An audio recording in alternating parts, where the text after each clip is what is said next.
everything. The welfare of the teachers should not be something that should be blessed. Emmanuel Kutosi, KUTV.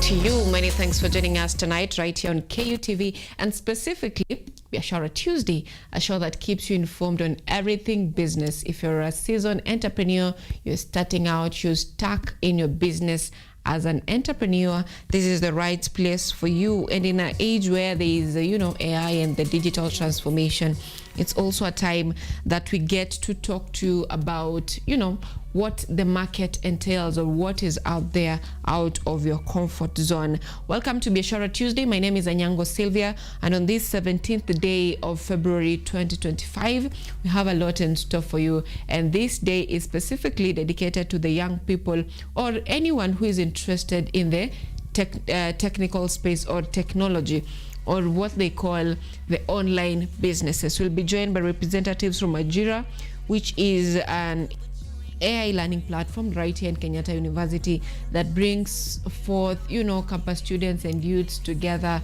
as they train different ways they can earn money. Of course, this is from the online spaces, whether it's transcription, graphic design, freelancing, all these. And this is not what they say stories a jabba, where you just told, online business, but then how do you monetize it? So that is the discussion that this morning on this 17th day of February 2026. Now, before we get into, we're always telling you the updates in the world of business. And if you are keen, you will know that infrastructure fund, the NIF fund, that has been so popular. I don't know if it's popular or unpopular. For the president has been saying that the country's development, infrastructure development that is on roads, railways, and all these mega projects are not going to be funded by debts. And that is why there was the proposal of having the National Infrastructure Fund. And right now, it is already already tabled in Parliament by Majority Leader Kimani Ichung'wah. And what you need to know as a Kenyan is that you have 3 days left to submit your views before it is reviewed by Parliament.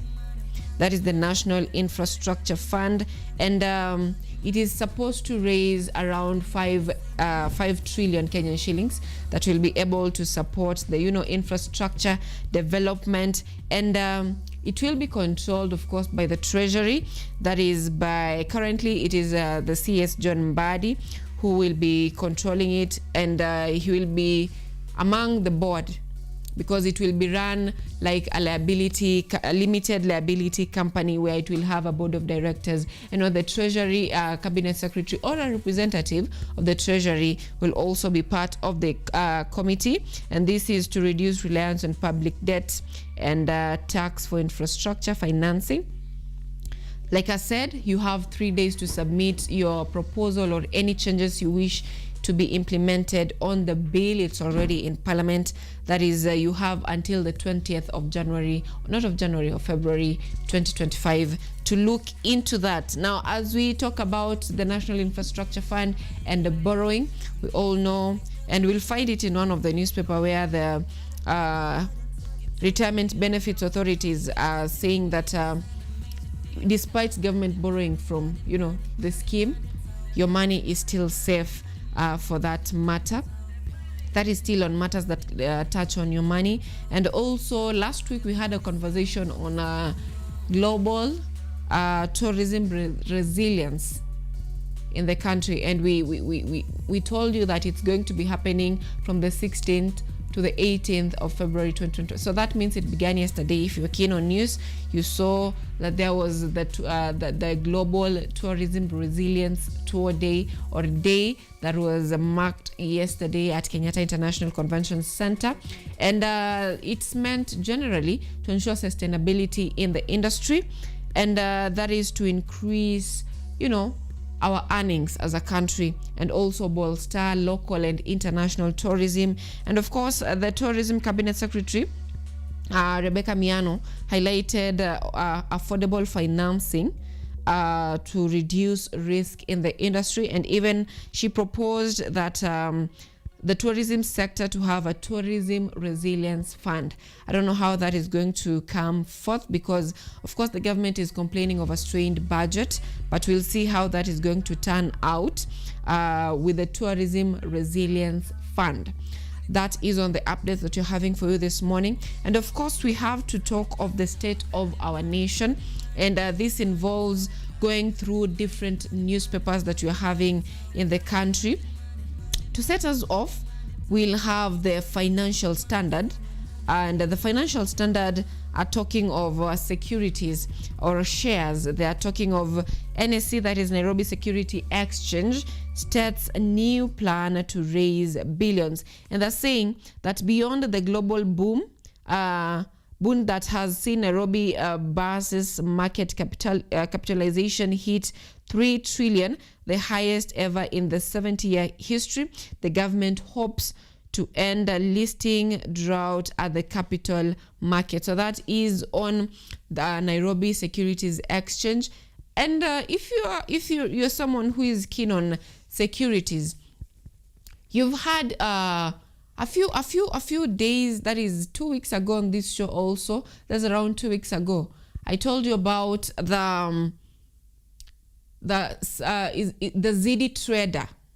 The ZD Trader that was launched around 2 weeks ago, and it's a platform that allows you to trade, to buy or sell shares at the Nairobi Securities Exchange using your M-Pesa, because they're saying that you're going to be buying shares through the omnibus account, and that means that you're not going to be directly owning the shares. That is something that most people do not understand, that if you're having a CDS account and you want to use ZD Trader, you cannot consolidate all your shares at one place, because the ZD Trader uses the omnibus account, where it's like a pool where all of you are buying shares, like ZD are buying shares for you. So you're not directly owning shares under your name at the Nairobi Securities Exchange. So if you are planning on buying shares using the ZD Trader, it is easier for someone who does not want complications and all that, because Safaricom does that for you. But then if you're someone who wants to personally own the shares, that if you're having shares with Equity, if you're having shares with Safaricom, if you're having shares with Cooperative Bank, if you're having shares with the Stima company or the PLC company, you are supposed to be having your own CDS account.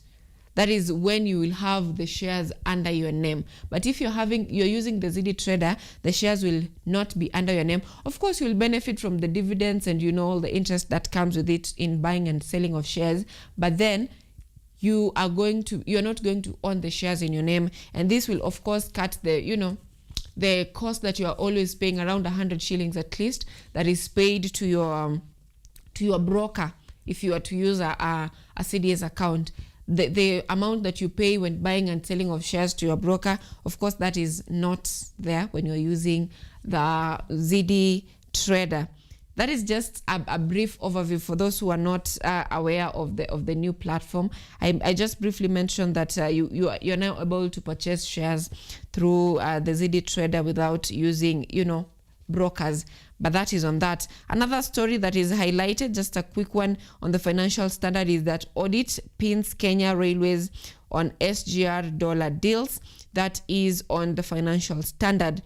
Moving on to a different newspaper this morning, we have MyGov, which is of course inside the Star. That is the MyGov pullout. On Tuesday, the Star is free. So the MyGov pullout is talking about 900 public institutions migrate to e-GP system, and they're talking of the digital platform rolled out over the past 3 years requires entities to upload mandatory procurement plans, reinforcing transparency, competition, and accountability in the use of public funds. That story is on page 2 on the MyGov document. And the other stories are also given prominence there, but that one is what is given much prominence on MyGov. On Business Daily this morning, they're talking of RBA to allow early pension access for household bills. And this is the Retirement Benefits Authority. They're talking of, previously you would access your retirement, funds once you clock around 60 years of age, but right now that age is reduced to around 50 years, which is earlier.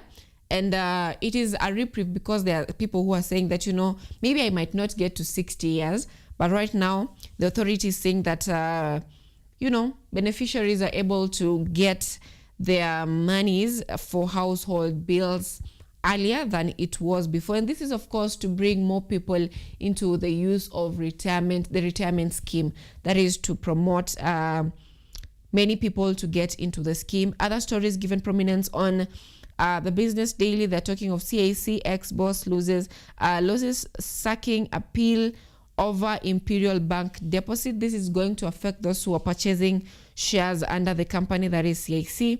So you get to read about that and see if that's a good investment for you. Another story, as Kenya navigates the 4.7 trillion budget framework, public debate has understandably focused on borrowing levels. That story is also given prominence on Business Daily. Another story given prominence on Business Daily is why Netbank is paying higher premium for NCBA. You know that there are certain a portion of shares of NCBA that is to be bought by a South African bank. You should also check on that if you're planning on buying shares.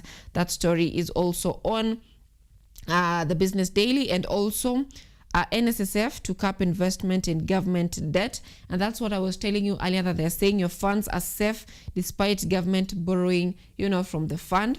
Your funds are still safe. So those are the stories that are given prominence on the Business Daily. If you're someone who is keen on buying shares, you're wondering what is the right shares if you're keen on getting into that section of investment. Of course, it's high risk, but if you want to get into that sector, it is important for you to get to reading, this business news, the Business Daily, Financial Standard, and all this. They'll get you to understand what's the future of the business or the company that I'm supposed to be investing in.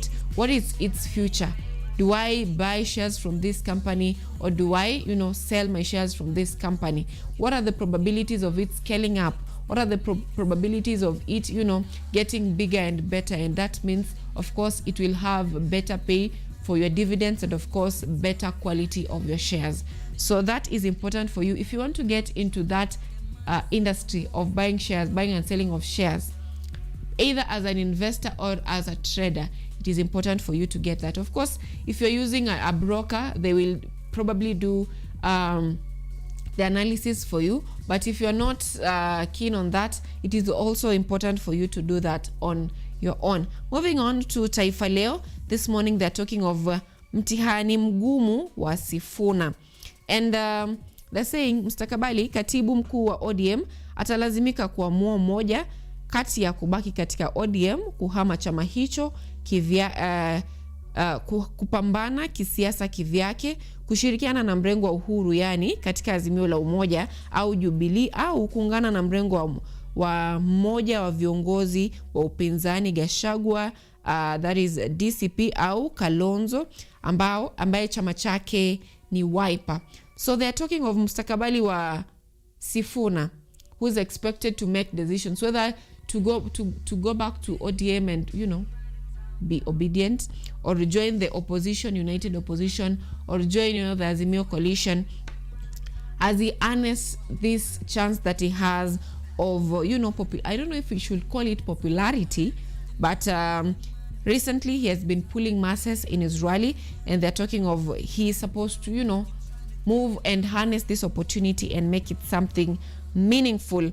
Other stories given prominence on Taifa Leo, they're talking of serikali sasa yasaka mrusi aliyezuzua vipusa Kenya. That's the story on the Russian guy.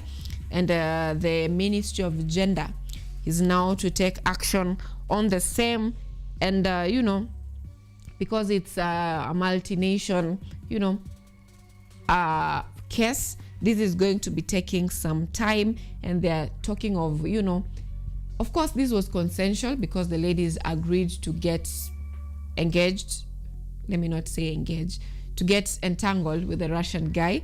It was consensual, yes, but of course they're arguing that the recording was illegal because it was not permitted, or it was not legal for them to do the recording, for the Russian guy to do the recording. Another story on Taifa Leo, washirika wa Kalonzo wakosoa kauli ya Matiang'i. Hiyo ni siasa. UDA Pwani yadai upinzani shida ya ODM. UDA Pwani yadai upinzani shida ya ODM. Story nyingine ambayo imepewa kipaumbele katika gazeti la Taifa Leo. And also something interesting, Ramadhan na Kwaresma za kipekee kuanza pamoja kesho. That is the Lent and Ramadan that to begin tomorrow. Of course, the Muslim are expecting the sighting of the moon today or tomorrow, and that means that Ramadan, both is fasting, is expected to begin tomorrow. And Ramadan takes 30 days, Lent takes 40 days. So Lent is going to be ending later on, but of course this will be the Easter will not collide with Safari Rally, because the Easter this time they are not going to be colliding, so it's a double holiday for you. Kwa wale ambao huenda Vasha, for that matter, the Easter will be around the 4th of April, I think, and then Safari Rally will be prior to that. So Lent and Ramadan are to begin tomorrow for the first it's a rare occasion where they both begin at the same time. Usafiri wa ndege Kenya wavurugwa na mgomo. That is something that will also be affecting our businesses in the country if it goes unchecked.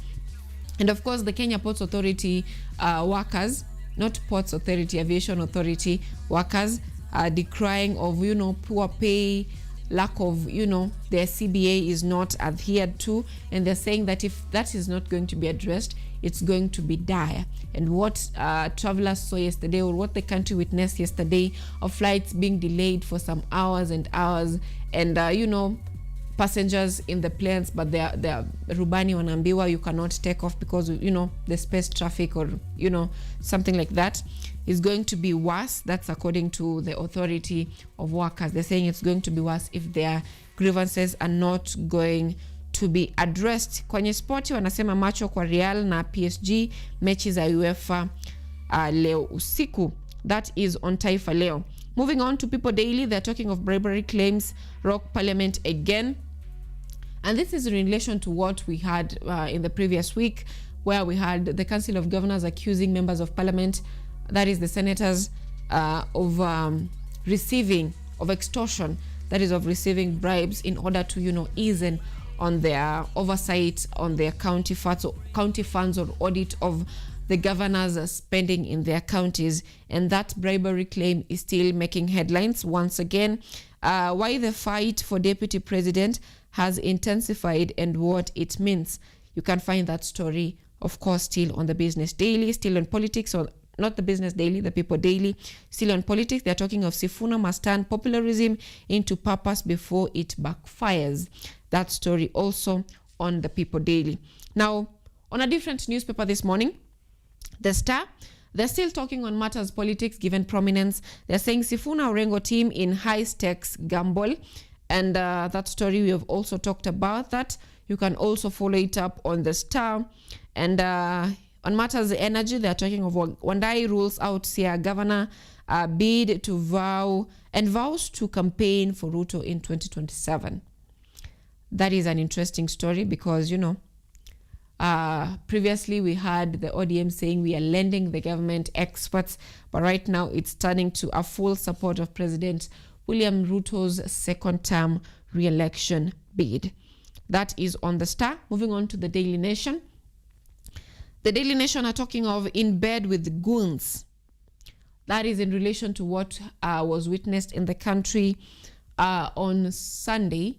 That is in relation to Sifuna's led brigade tour or rally in Kitengela, where we had one person shot dead, apparently, allegedly, by police officers. And this is coming out because the opposition leaders went to the Inspector General office yesterday only to find that the Inspector General had left and they were given a different date. And right now, the opposition leaders actually saying that they will be visiting Kanja's office every now and then or weekly to get answers in relation to police brutality for that matter. That story is given prominence on the Daily Nation. Other stories that are talked of there, we've mentioned them. Options for Sifuna, we've mentioned. Unity of faith as Ramadan Lent starts on the same day. That story is also talked about. Now moving on to a different newspaper. The Standard this morning talks of snobbish Kanja, a story that I've also mentioned. And what Standard is highlighting, as political storm erupted at Jogoo House after opposition leaders accused Inspector General Douglas Kanja of dodging a critical or a crucial security meeting, even as outrage mounted over the fatal shooting of a 28-year-old man during a rally in Kitengela. The leaders vowed weekly visit to police headquarters, demanding arrest over the Othaya church attack and accountability for what they termed rising police resources. You can also get to follow up on that story on the Standard. Those are the newspaper that you're having this morning. Headlines on different newspapers across the country on this 17th day of February 2026. At this point, I want us to take a look at what is happening on the roads and, of course, the weather situation in different cities across the country.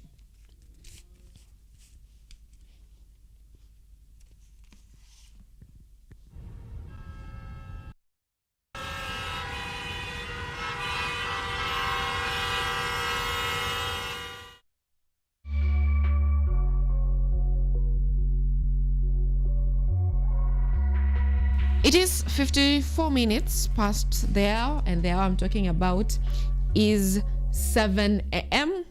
54 minutes past 7 a.m. and I'm looking at different cities across the country. Let's begin with the northern part of the country, where they are talking of the day is mostly cloudy, and right now it is 21 degrees Celsius. It feels like 25 degrees Celsius, and Isiolo is expecting the temperature to rise to 31 degrees Celsius. Precipitation, around 10%. And in the Lake Victoria Basin, right now it is in Kisumu. Right now it is 19 degrees Celsius, and it feels like 25 degrees Celsius, the same temperature as that of Isiolo. The temperature right now, it feels like both of them are at 25 degrees Celsius, quite warm. And the temperatures in Kisumu expected to be rising to 26 degrees Celsius. Precipitation in Kisumu, it is expected at 30% around 4 to 5 p.m. So there is 30% chances of rainfall in Kisumu from around 4 to 5 p.m. In Eldoret, it is mostly cloudy, and that means it will probably be raining. Right now it is 14 degrees Celsius. It feels like it, and the temperatures are expected to be rising to 23 degrees Celsius. Precipitation of 20 to 30% chances are expected around 11 a.m. to 2 p.m. But sure bet it will be raining from 5 to 6 p.m. because there is 95% chance of rainfall. So today in Eldoret, it is expected it will rain around 4 to 6 p.m. It will be raining in Eldoret. In Kilifi County, it's cloudy, and right now it is 26 degrees Celsius. It feels like 29 degrees Celsius, quite warm, and the temperatures are expected to be rising to 29 degrees Celsius. Precipitation in Kilifi, it's at 10%, so probably it won't be raining in Kilifi County. And in Kiambu County, it's mostly cloudy. So we're expecting rainfall, and right now it is 16 degrees Celsius. It feels like it. Temperatures are expected to be rising to 26 degrees Celsius. And in terms of precipitation, it is of 30 to 40%, and it's from 5 p.m. all the way to midnight. It won't be raining all through, but around that period, it is expected to be raining, and the chances are at 30 to 40%. Right here in the capital, Nairobi, right now it is 17 degrees Celsius. It feels like it. Temperatures are expected to be rising to 26 degrees Celsius. And because it's mostly cloudy, precipitation of 30 to 50% are expected in a period between 4 and midnight. So around that time, you're going to be seeing precipitation in different parts of the city. 57 minutes past 7 a.m. and I'm looking at traffic situation. Normal areas where we are always expecting traffic, as always, I'll just mention them. And if I mention that place, you know, you're going to be staying on the road for quite some time. To begin with, Thika Road, of course, towards Pangani Interchange, affecting those coming from Kiambu Road, the Eastern Bypass from Utawala all the way to, you know, joining Mombasa Road, that is affecting those coming from Embakasi, wakija kwenda kujoin Mombasa Road to Imara Daima. You're going to be staying on the road for quite some time. If you're coming from Nairobi West and you're going to be joining Mombasa Road, you're going to be staying for that road quite some time for that matter. And this is as you get to enter the Nairobi Business District or the city's capital. Those coming from Kibra, Lavington, Kilimani, those coming from the Kenyatta Hospital, those joining entering CBD from, you know, All Saints Cathedral, around those routes, you're going to be staying on the road for quite some time. Those coming from Westland, Parklands, there are various patches of red and yellow, so it's going to be a smooth move. Then you stay on the road for quite some time. And of course, this is around the junctions. So if you're going to CBD this morning, you're going to be staying on the road for quite some time. And of course, if you're working from home, that is a plus for you. But if you're going to be using all these roads that I've mentioned, it is 7 a.m., it is rush hour, and it's 1 minute to 8 a.m. So you're going to be staying on the road for quite some time. That is on the traffic update as of 7:59 a.m. this morning.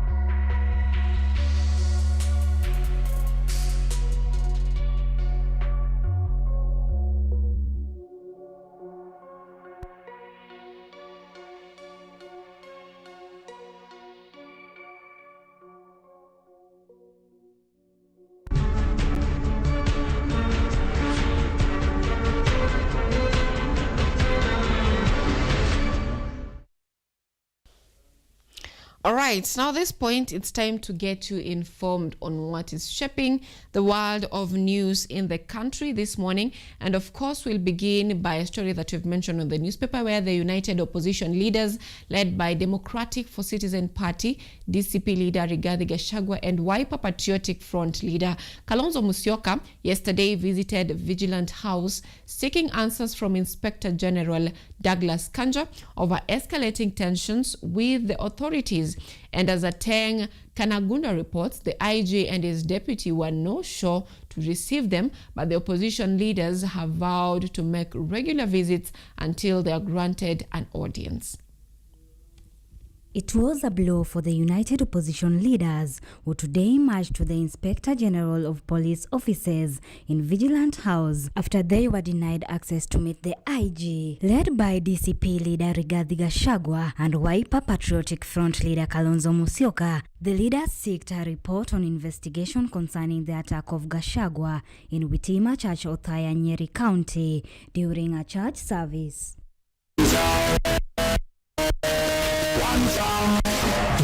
However, upon arrival, the Inspector General was not present, forcing the leaders to hold a media engagement where, according to Gachagua, the IG was ordered by high authorities not to meet them. Sisi tumekuwa hapo kwa Inspector General Police. Tulikuwa tumeagana, tulikuwa pale wiki mbili kwa sababu ya vile polisi walivamia kanisa Udhaya kupiga wamama na watoto. Vile Kasongo aliua watoto huko Kiambaa Church, akachoma watoto na wamama 2007. Amerudia hiyo tabia ya kupigana na kanisa na kupigana na wamama. Inspector General akasema turudi leo. Kuisikia tunakuja, akatoroka. Akaambiwa na Kasongo, toroka, usikutane na hao watu. According to Kalonzo, a letter was issued to the Inspector General office warning that if no actions will be taken to the perpetrators, the matter will further be taken to the international organizations. National Police Service, mkubwa yake ni Inspector General Kanja. Tulikuwa pale tarehe 30, tukaenda kwa heshima kwa sababu sisi ni watiifu wa sheria. Tukaitisha kikao na tukaenda na barua ambayo ilikuwa imeandikwa vizuri na Sister Mother Karua. Hiyo barua ilikuwa imepewa nakala sio tu Inspector General bali William Ruto mwenyewe kama mkuu wa usimamizi wa usalama wa Kenya. Eugene Wamalwa, the Democratic Action Party of Kenya DAPK leader, said the matter is a human right abuse and violation of civil liberties by the Kenya police, citing a similar occurrence in Kitengela where ODM leaders were attacked during a rally. The opposition leaders have therefore stated they will return to the IG's office this coming Friday. Sisi tumemwambia Inspector General Police siku ya Ijumaa tutarudi hapo Jogo House tukiandamana na wananchi 1,100 ndio ujibu hiyo maswali.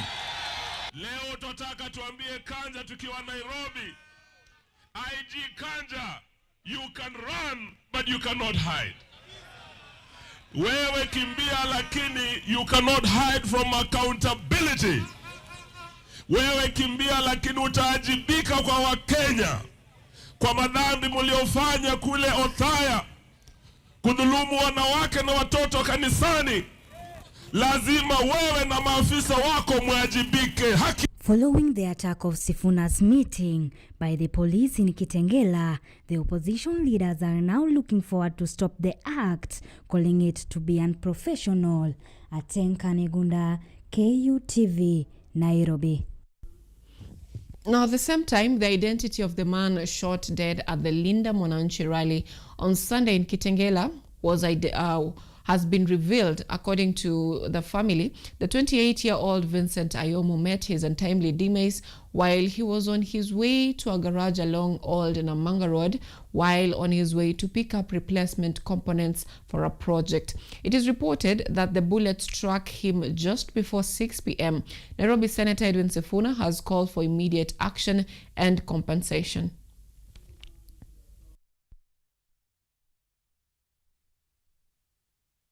Mimi ni bibi ya Vincent Ayomo. Nilipigiwa simu jana ati amepigwa risasi akitoka kazi na wafanyikazi wenzake. Alikuwa anatoka kazi. Kuvuka barabara akapatwa na risasi. Nikapigiwa simu ati bwanangu amepigwa risasi na askari akivuka barabara akitoka kazi. Huyu ndugu yangu jana mimi nilikuwa nimesikia siwezi fanya kazi, nikarudi kwa nyumba. Kurudi kwa nyumba nikakaa kwa nyumba, nikashindwa na kazi. Sasa mimi nikamwambia jamaa, chukua hiyo pikipiki uende utumie, mimi siwezi fanya kazi. Vincent amepigwa risasi. Nikamuuliza umejuaje? Akaniambia naye pia amepigiwa simu. Nikashtuka, nikaamka, tukaambiwa tukuja hapa, mwili yake iko hapa. Now, the debate about who deserves the second most powerful seat in the land continues to attract intense interest following a new alliance between the Orange Democratic Movement Party ODM and the ruling United Democratic Alliance Party UDM. Politics around the deputy president seat position have continued to dominate the political stage, with signs of internal wrangles over ODM's role in the in the upcoming talks. Edward Nyamo explains examines the contest over the DP seat ahead of the 2027 general election. Internal disputes have begun to emerge within the new broad-based coalition, with the deputy president seat being the main source of tension within the coalition government. The seat, which appears to be a key pillar in negotiations between ODM and UDA, is reportedly being purposed for ODM to ace the talks. Umeturuhusu mimi na Daktari Oburu tuongee. Munasema tuongee ama tuongee? Deputy President Kithure Kindiki has stood firm, dismissing any proposal to remove him from office, as leaders from the Mount Kenya region within government appear to defend him. However, any move to remove Kindiki is said to pose a threat to Mount Kenya votes, with his allies insisting that the seats will not leave the region. Na niseme nikiwa hapa mlima, hapa katikati ya mlima, ya kwamba Profesa Kithure Kindiki ndiye naibu wa rais wa Jamhuri ya Kenya na ndiye atakuwa naibu wa rais 2027 kuelekea 2032. Wale ambao wanatafuta viti watafute viti, lakini wasitafute kiti ya rais na kiti ya naibu wa rais. Na kama kuna mashindano, tuko tayari kushindana na wao. It has now become clear that ODM is eyeing the country's second highest office, with proposals already emerging, including Mining Cabinet Secretary Hassan Joho or Homa Bay Governor Gladys Wanga. However, the lingering question remains, is the president ready to drop Kindiki? Nataka niambie my brother ambaye sahi ndio kigogo wa ODM, Senator rafiki wangu Oburu Ondinga. Sahi nimwambie kitu ya kwanza, akitaka viti zile zingine, kuna viti mbili awai kuitanja hata kidogo. Kiti ya rais wa Kenya ambaye ni ya William Ruto, na kiti ya makamu wa rais Profesa Abraham Kithure. Kwa sababu miaka 2 iliyopita wakati ule makamu wa rais wa zamani alitimuliwa, tumeona ile kazi Rais wa Kenya William Ruto na Profesa wamefanya. The politics surrounding the deputy president seats ahead of the coalition talks have begun to divide leaders within government, and President Ruto now appears to be facing a tough task in distributing government positions to his advantage as the country heads towards the next general election. Tunataka mpwani awe pale, manake tunaangalia 2032.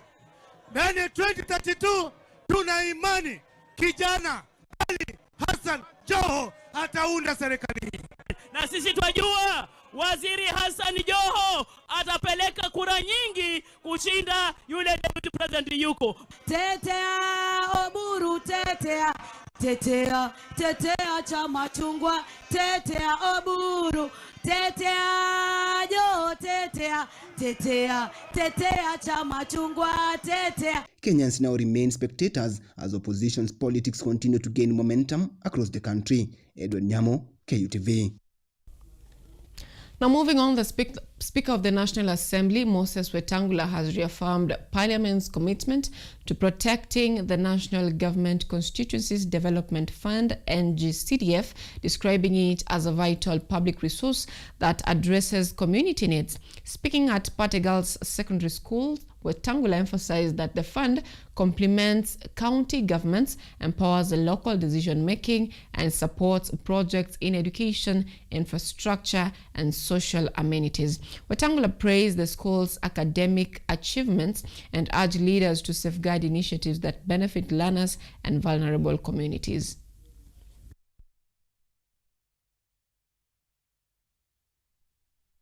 Naona hii shule imejengwa na CDF na Mama Roida, hii ndio huwa nawaambia bunge lazima tu protect NGCDF, na tunaunga mkono uamuzi wa koti ya upeo kwa kusema ya kwamba CDF is not in competition with national government or with county governments. It is protected money from the national government kusaidia mashinani.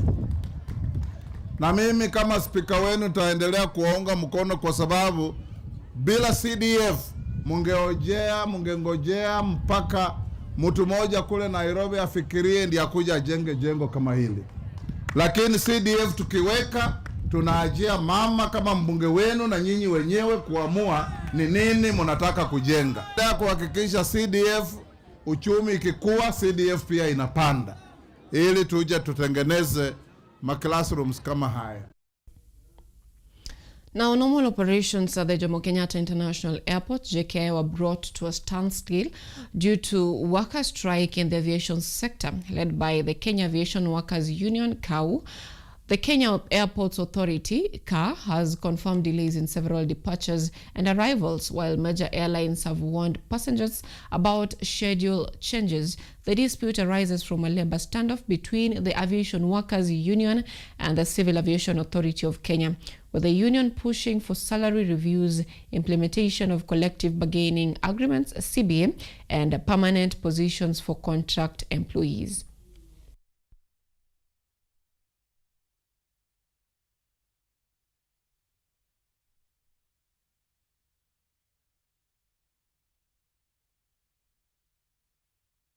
Now, internationally, Kenya and Egypt will encourage their private sectors to leverage synergies, diversity, traded products, and expedite the establishment of a Kenyan-Egypt Joint Business Council. This is according to the Prime Cabinet Secretary Musalia Mudavadi while hosting Dr. Bad Abdelati, Minister of Foreign Affairs, Immigration and Egyptian expatriates of the Arab Republic of Egypt, who is in Kenya on an official visit. The two governments also signed 12 bilateral agreements during that visit, which, according to Mudavadi, will greatly increase cooperation in a number of important areas such as trade and investment, education and research, technology governance, gender equality, youth empowerment, maritime affairs, telecommunications and ICT, space cooperation, housing and urban development, and sustainable development. Egypt is pioneering on promoting peaceful and diplomatic solutions. We are always against military solutions to settle down differences, and this is what we are doing in Palestine. It was Egypt who conference and to end the war in Gaza. The same applied in Libya, the same applied in Sudan, in Yemen, in the Horn of Africa. We are here to promote peaceful solutions.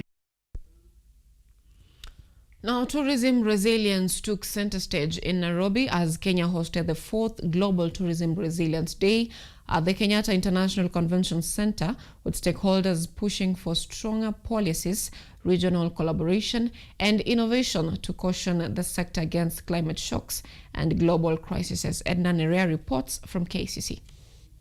Kenya reaffirmed its commitment to strengthening the tourism sector as Cabinet Secretary Rebecca Miano joined global stakeholders in Nairobi for the 4th Global Tourism Resilience Day, focusing on climate adaptation, crisis preparedness, and sustainable industry growth. At the event, the Cabinet Secretary for Tourism and Wildlife, Rebecca Miano, emphasized the need for stronger tourism resilience frameworks, urging stakeholders to invest in sustainable practices, climate adaptation, and innovation. She noted that protecting the sector from global shocks is key to safeguarding jobs, livelihoods, and Kenya's economic growth. Tourism remains one of the world's most consequential economic drivers in Kenya. It is one of the key economic pillars. It supports millions of jobs, especially for women and the youth. It also fosters cultural exchange and global understanding. The tourism sector in Kenya has demonstrated remarkable recovery post-COVID-19 pandemic. Rebecca Miano reaffirmed Kenya's commitment to positioning the country as a global leader in resilient tourism, calling for data-driven planning, climate-smart investments, and inclusive growth to protect jobs and shield the sector from future global shocks. The government is continuously implementing strategic interventions to increase international and domestic tourism numbers through promotional campaigns, including digital awareness and conversion marketing campaigns. We have also embraced collaborative campaigns with online travel agents, participation in international trade and exhibitions.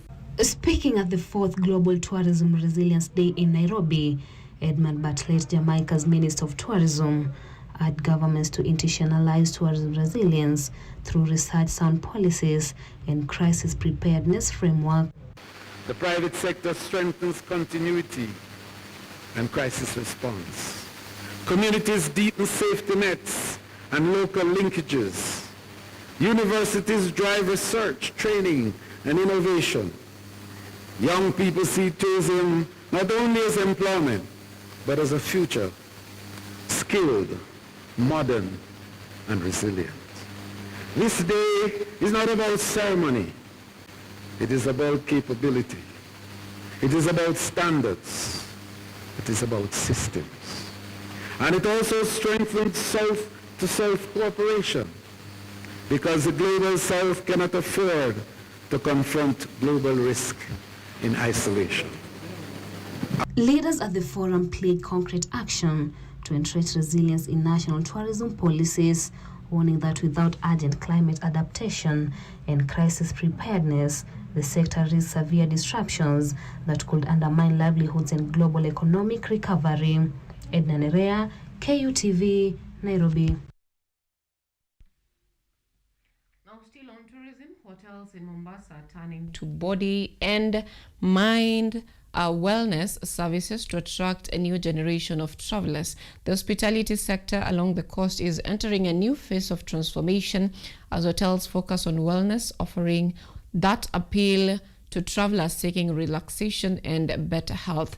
The shift has gained momentum following the opening of a modern wellness center in one of Mombasa's hotels, combining therapy with fitness activities. Hotel management says changing traveler preferences have driven this investment, while the government, through Tourism Cabinet Secretary Rebecca Miano, continues to strengthen coastal tourism as a key economic driver.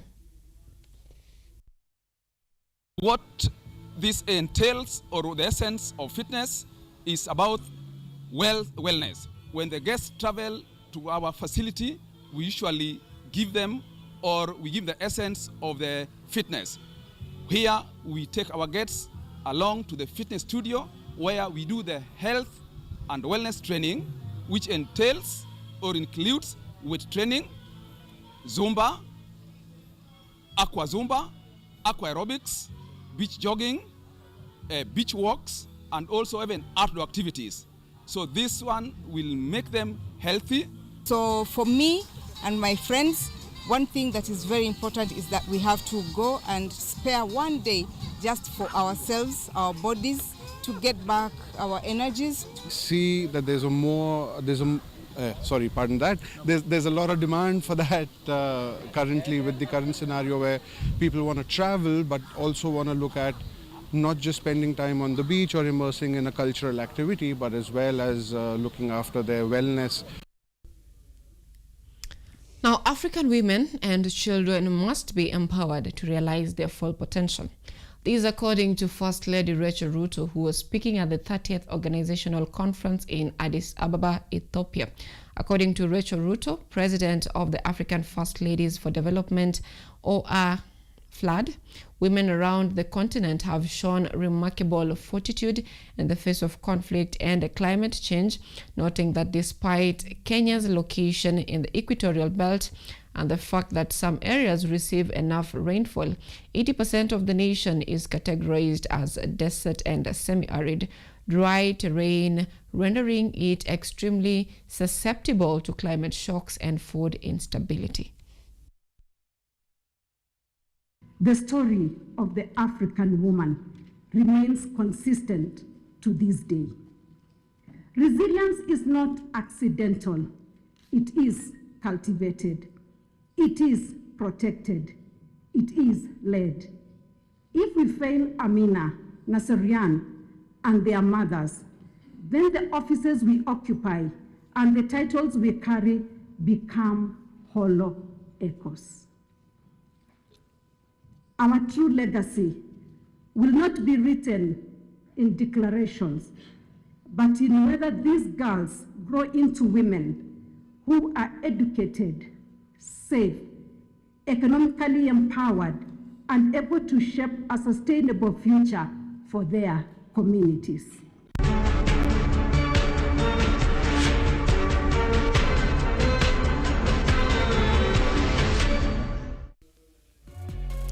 Now that brings us to the end of news this morning on Biashara Tuesday. We are going to be taking a very short break, and when we come back, we have plenty much in store for you, including the Ajira Digital interview, where we'll be talking about the investment opportunities in the online space, especially for the young people. If you have access to internet and a smartphone or a laptop, you are capable of joining the industry. Of course, we'll also be telling you of the activities that have been taking place right here on Kenyatta University. That is coming up after the break.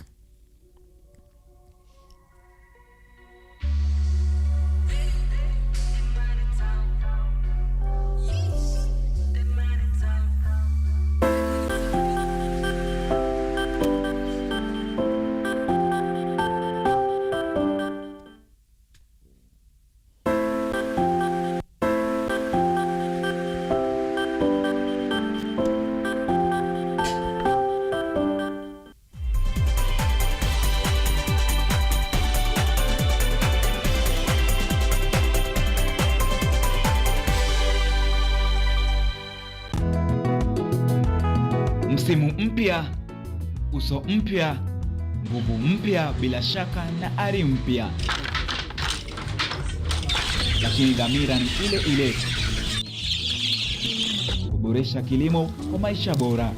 Jiunge nami James Baraka na nahodha wako mpya wa kipindi cha Boresha Kilimo, tunapochunguza mbinu za kisasa za kilimo, ukipenda teknolojia ibuka katika kilimo, maoni ya wataalamu na hadithi za mafanikio kutoka kila pembe ya taifa.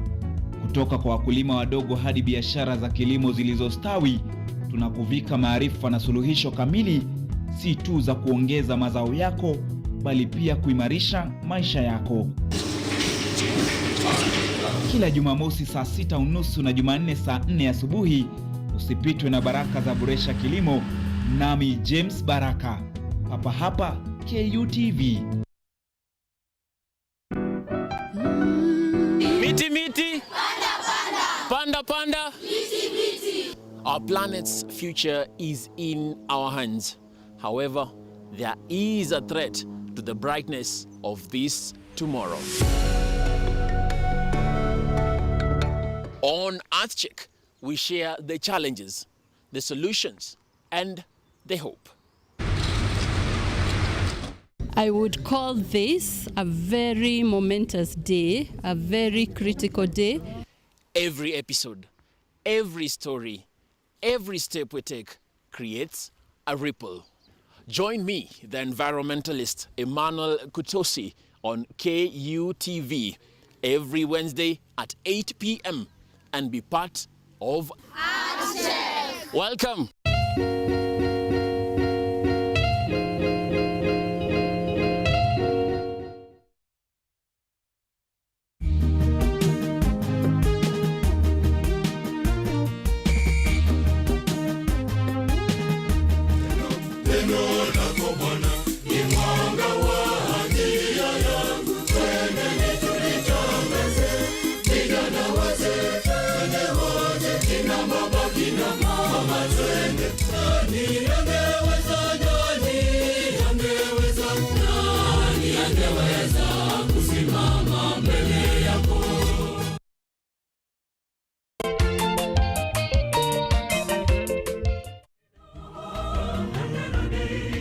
Kaka mtazamaji, popote ulipo, unapokuwa ukitazama Safina Show inang'oa nanga sasa hivi. Ungana nami Albanaz Mwania, nahodha wa Safina Show, nikutoe ng'ambo ya pili hadi ufuoni. Safina Show, sauti ya matumaini. Get ready to embark on a journey into the exciting world of technology as we uncover the latest trends, interview top thought leaders, and dive deep into the world of tech like never before. Currently, we are facing the challenge in terms of finance. It requires one to move from different counties because we really need a large data set for our model to be more accurate. In this new and exciting series of the Technovation Show, join me, Yvonne Kimuma, every Monday 8:30 p.m. for a fun and thrilling experience as we explore the cutting-edge developments, meet visionaries driving change. Somebody who is in the underground mine doesn't know the presence of those gases. So there are a lot of gases involved. There is methane, there is carbon monoxide, and there's also hydrogen sulfide. These gases actually, they are very dangerous and they're very toxic. And discover the endless possibilities of the tech world.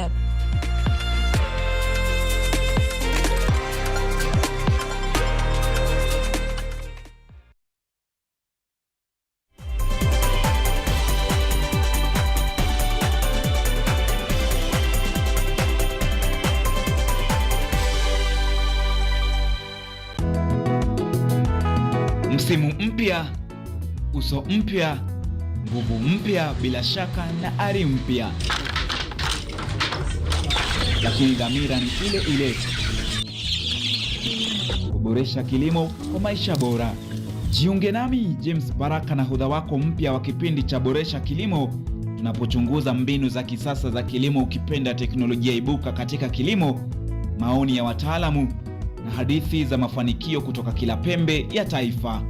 Kutoka kwa wakulima wadogo hadi biashara za kilimo zilizostawi, tunakuvika maarifa na suluhisho kamili, si tu za kuongeza mazao yako, bali pia kuimarisha maisha yako.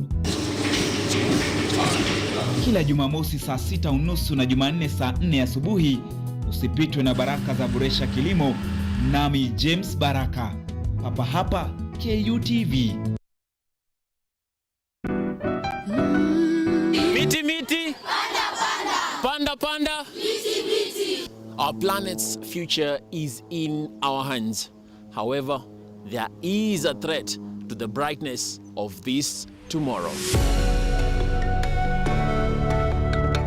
On EarthCheck, we share the challenges, the solutions, and the hope. I would call this a very momentous day, a very critical day. Every episode, every story, every step we take creates a ripple. Join me, the environmentalist Emmanuel Kutosi, on KUTV every Wednesday at 8 p.m. and be part of EarthCheck. Welcome.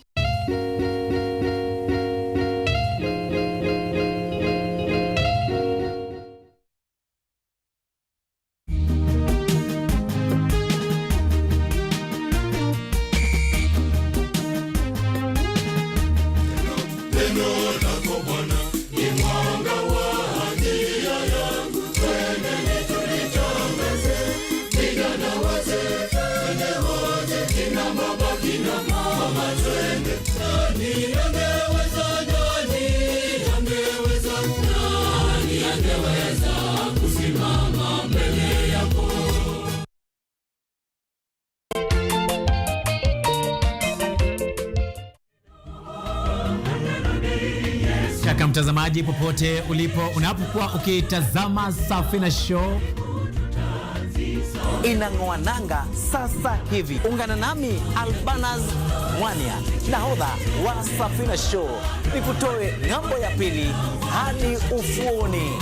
Safina Show, sauti ya matumaini. Get ready to embark on a journey into the exciting world of technology as we uncover the latest trends, interview top thought leaders, and dive deep into the world of tech like never before. Currently, we are facing the challenge in terms of finance. It requires one to move from different counties because we really need a large data set for our model to be more accurate. In this new and exciting series of the Technovation Show, join me, Yvonne Kimuma, every Monday, 8:30 p.m. for a fun and thrilling experience as we explore the cutting-edge developments, meet visionaries driving change. Somebody who is in the underground mine doesn't know the presence of those gases. So there are a lot of gases involved. There is methane, there is carbon monoxide, and there's also hydrogen sulfide.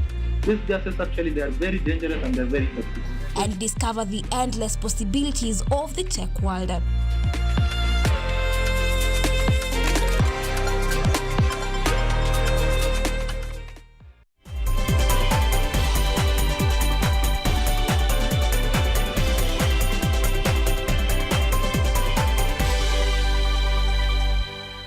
This program is rated GE. Content carried in here is suitable for general family viewing.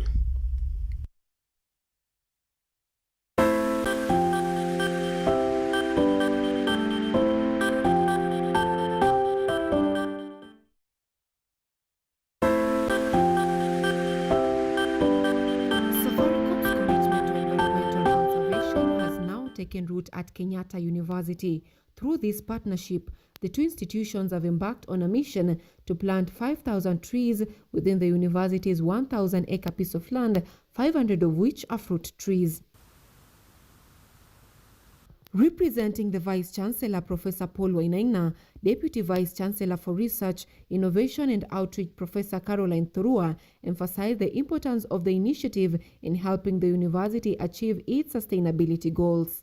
It's a partnership that we have developed over time for various activities within the university, but today we are focusing on tree planting.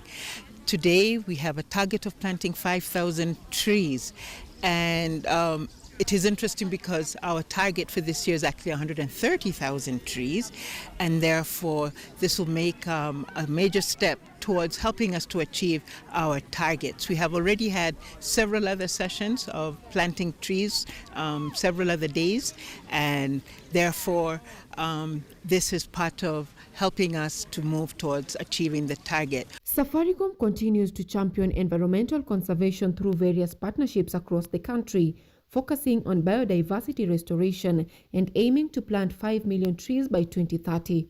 According to Safaricom Chief Corporate Security Officer Nicholas Mulila and Chief Consumer Business Officer Fwazia Ali, the initiative serves as a major mitigation effort against climate change by addressing carbon emissions caused largely by industries and energy-intensive activities. When you want to conserve the environment, in an environment like ours, you start with planting trees. And we have done this for a number of years now as a company.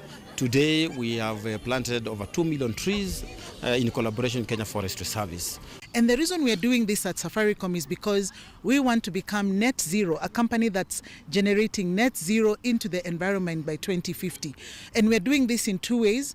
On the demand side and the consumption side, we are trying, our biggest consumption, of course, is diesel on our sites. So we are now converting our sites to solar. As we speak, 25% of our sites are now solarized, and we are going to continue with that initiative. By 2030, we want to ensure that 100% of our sites are supported by solar.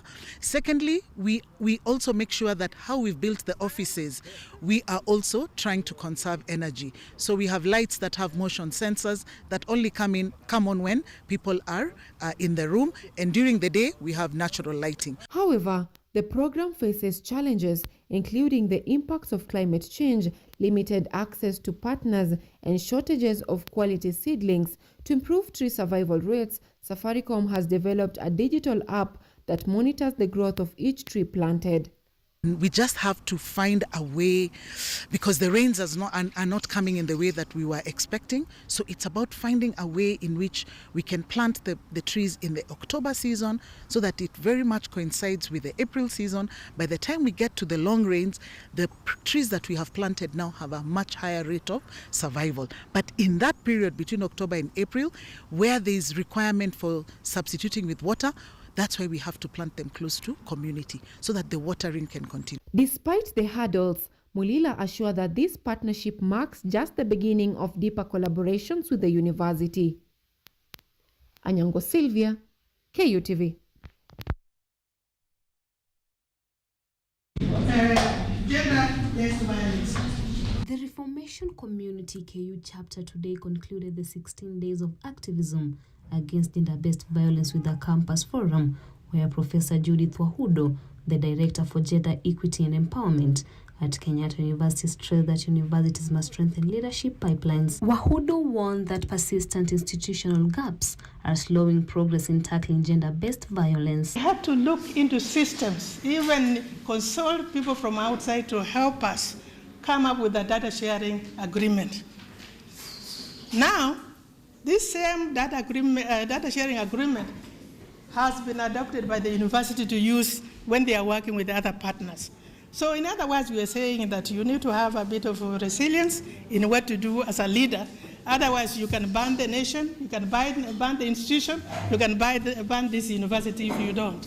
The Vice Chancellor of the Reformation Community, Amani Maraya, assured that empowering young women is critical to overcoming persistent structural barriers. She noted that many still struggle for recognition and opportunity, urging female students to pursue leadership roles boldly and demand equitable inclusion across institutions. And basically it's just to encourage our women, tell them that they can do it despite the factors that are affecting women in every aspect, and even considering that we are in the 16 days of activism, that is the GBV, and we are hoping even through that we can build confidence, we can give them mentorship, and yes, succeed in this space of leadership. I believe every woman deserves a space and every woman is a leader. With this year's theme focus on ending digital forms of GBV, the Chief Executive of the Reformation Community Women's Department, Margaret Mwangi, said the organization aims to secure women a stronger political space, stressing that women need platforms to voice their concerns and influence policies that directly affect their lives. And our main goal is to have a political spur. What is a political spur? It is bringing politics and leadership engagements in the ground level where women can talk about leadership and things that they face in leadership at the ground level. So instead of having big platforms, instead of gossiping in salons, we have events, we have information being brought at the ground level. Yes. The event highlighted the community's commitment to advance women's leadership, promote gender equality, and ensure lasting impact in combating GBV across campuses and communities. I would have been rich somewhere. I would go underground. Edna Nerea, KUTV, Nairobi. Kenyatta University Model School today held a vibrant ceremony to celebrate its PP2 graduate.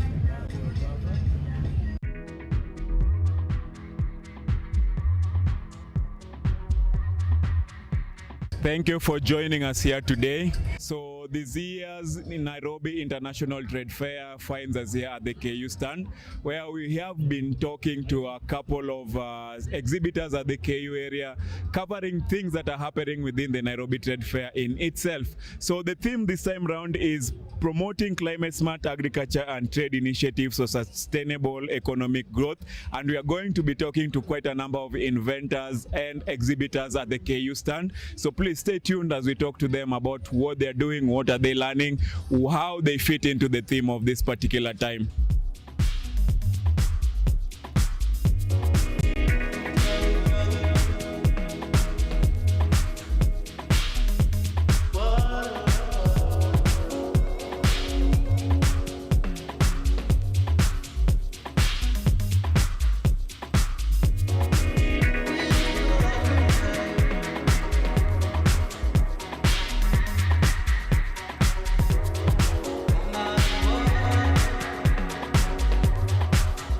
Yes, my name is Victor Mutoa Mwange, working at Kenyatta University Postmodern Library. My name is Jean Jage. I am a librarian by profession, a special needs librarian. My work is to assist persons living with disabilities at the library. We usually cater for different categories of learners and staff. This includes people who are visually impaired. We have got the low vision and we have got the blind. We also have got the people with hearing impaired, that is the people who are deaf. We have got those who are hard of hearing. So their major issue is communication. As you know, libraries are one of major players in dissemination of information.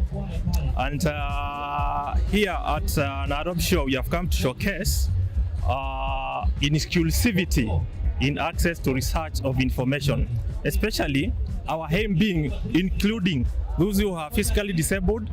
And we have several categories of PWDs. So majorly we are focusing on the VIs. VIs are people who have no ability to see. So Kenyatta University, being one of the leading universities, especially in issues with persons with disability, the library has deployed several technologies which help these users access that information in real time. Today you guys are here at the Nairobi International Trade Fair. Maybe take us through on your stand and what are some of the equipment you came here with and what they do. Okay, here while we are promoting smart climate agriculture, we came with us the CCTV, which is a magnifier. Then we also have got the technology with us, which is the NVDA, non-visual desktop access. It's the technology used by the visually impaired to do the reading. Because for us, when we are using the computer or laptop, we follow the cursor. But for someone who is visually impaired, they will not use the cursor. So what usually happens, we have got the screen reader, which has got a speech output. So, and then you'll find them using the headphone to listen. So anything that they do, it has got the speech output, and they're able to do their research like any other student. We have several technologies like softwares. We have softwares like NVDA, JAWS. We have DAISY converters. These softwares help learners with VI to convert information to accessible format, be it in terms of MP3.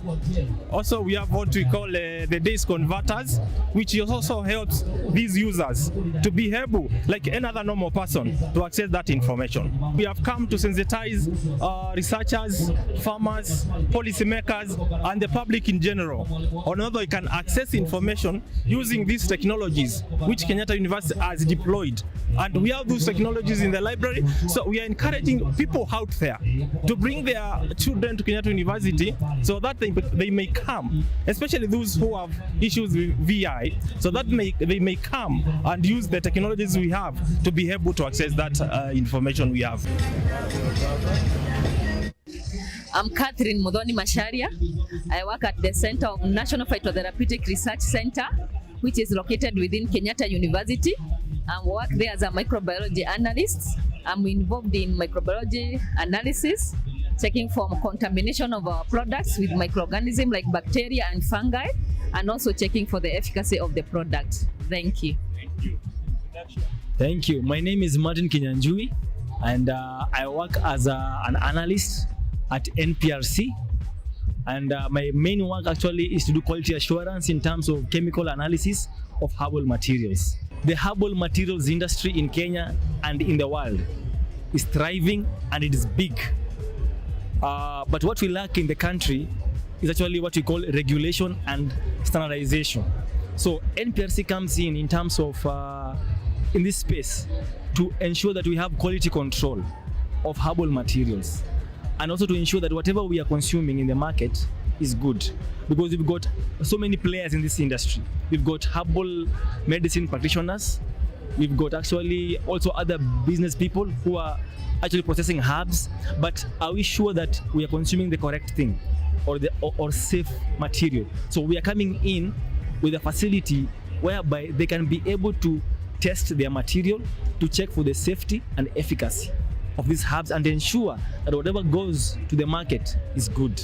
We are also coming in to assist researchers who are into herbal materials research to investigate their plants and actually create more medicines from these herbal materials. As a microbiologist, whatever I do matters to ensure that our products are safe consumption.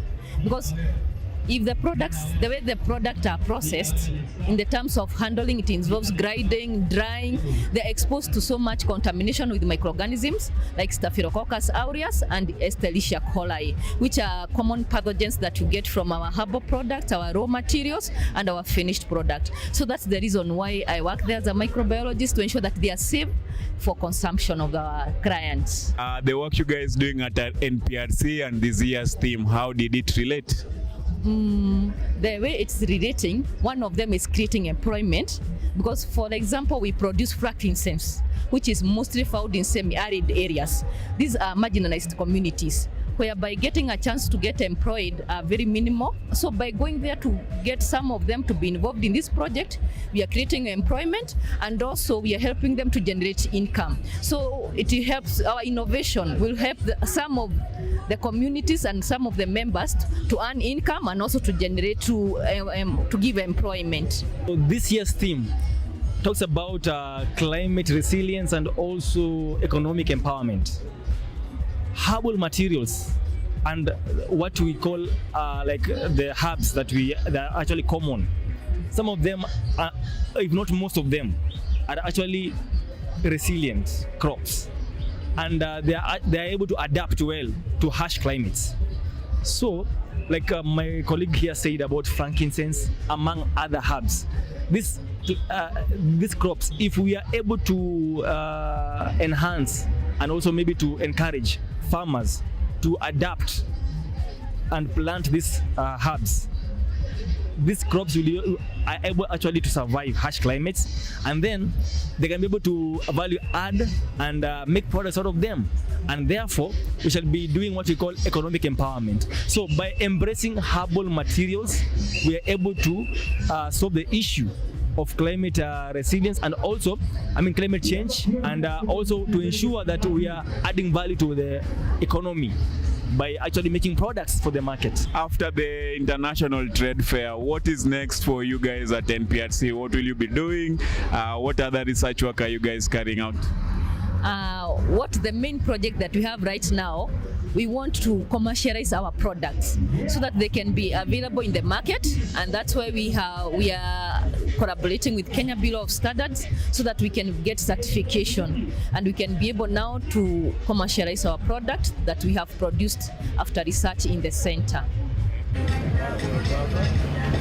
My name is Samuel Mwangi, and I'm a biomedical engineer, and we work together in Gone Pharmaceuticals as a team towards developing the clinic at hand, a device that will empower healthcare in both rural and the urban centers for affordable healthcare in clinics that cannot be able to afford analyzers that are a bit way above their sustainable financial status.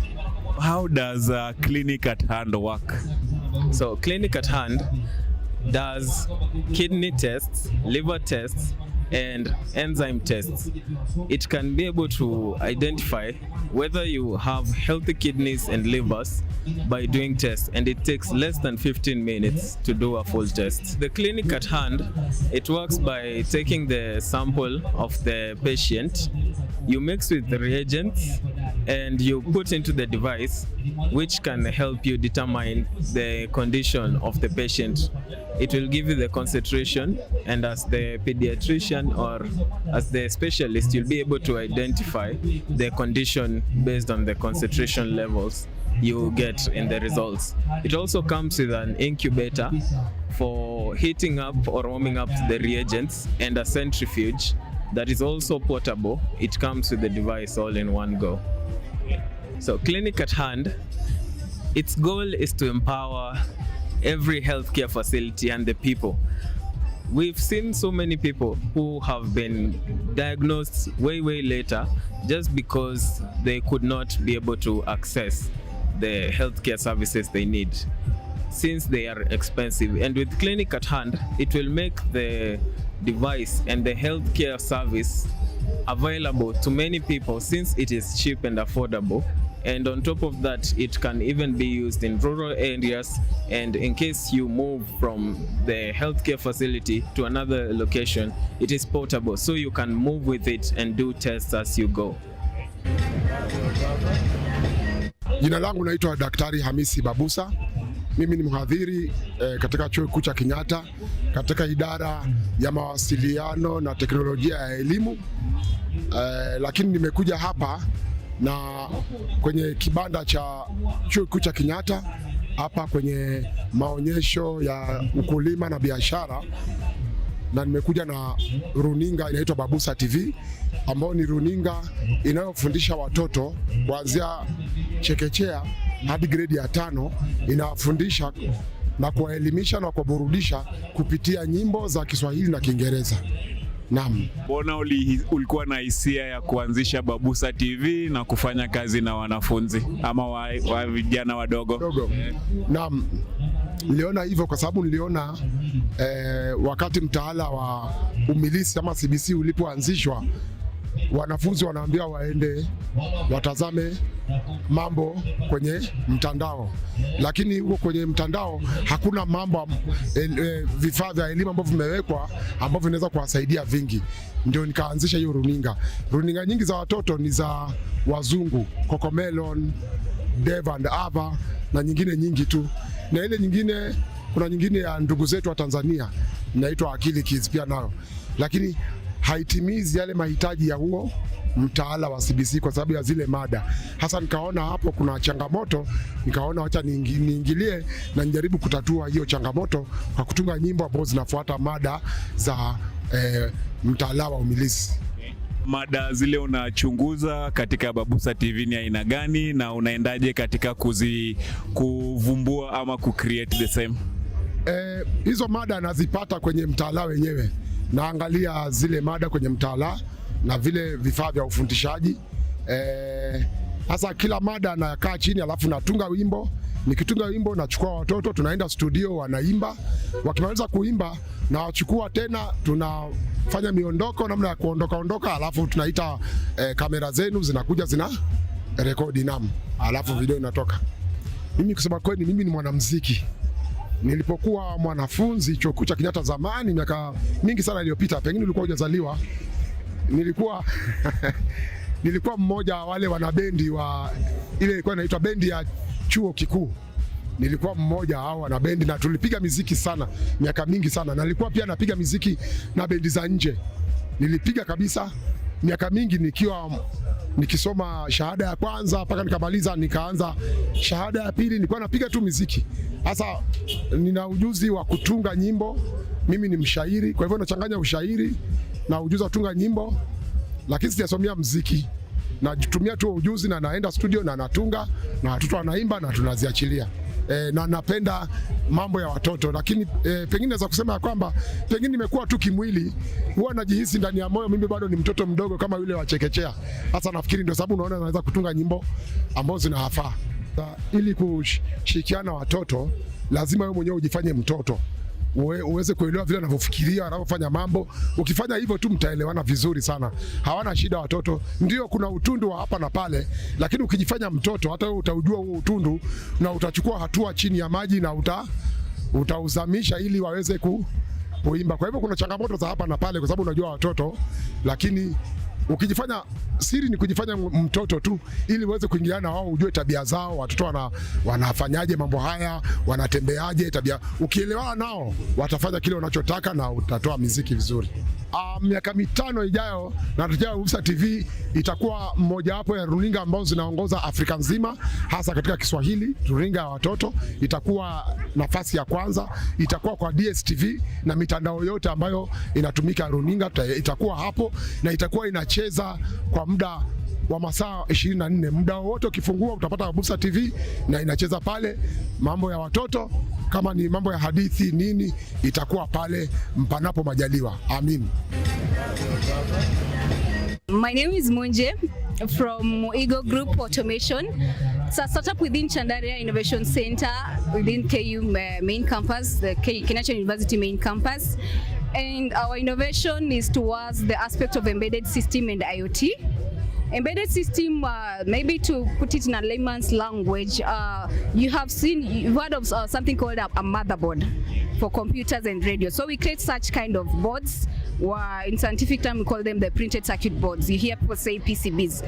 So we customize them to solve a problem or to automate a machine to perform in a specific manner. Take for instance the working of a vending machine. The reason behind the working of a vending machine is such kind of boards that we make. So that's our innovation. Then currently in the market we have such kind of a board called a micro ego. So while piloting the product, we discovered that there's an aspect of less tech savvy with the teachers who are taking the learners through the whole concept of computer-related matters. So we now came in with a solution. We call it robotics education. It's a service. So we can say as a company we have a product and a service. A service called robotics education that is offered to all schools, both private and public, from grade 4 to junior secondary. So the products are the boards, the so-called printed circuit boards that I'm telling you about. Those ones automate machines to work in a specific manner. I've mentioned an example of a vending machine, a coffee vending machine. Now for the product, for the service, it's the robotics education. It entails training these young learners from grade 4, as I mentioned, grade 4 to junior secondary, in the world of coding and programming. So robotics education as a service, as far as our company is concerned, we put it's a 3-in-1 concept. There's an aspect of coding, there's an aspect of electronics. Now with electronics, let me maybe further say that it's a very important aspect in the education system. Why so? Mostly towards the STEM related content. That with the electronic aspect or content that we have, we can explain science related content in our textbook practically, physically, using the hands-on items or the hands-on gadgets that we have. And we have many of them in our company, so enough to run a school, a whole grade, talk of grade 7 to talk of grade 8. We have enough of them. Then we also have the aspect of robotics now that entails the assembling of that machine. Assembling means you are putting them together. The assembling means you are separating them. So we teach them how to separate them and also put them together.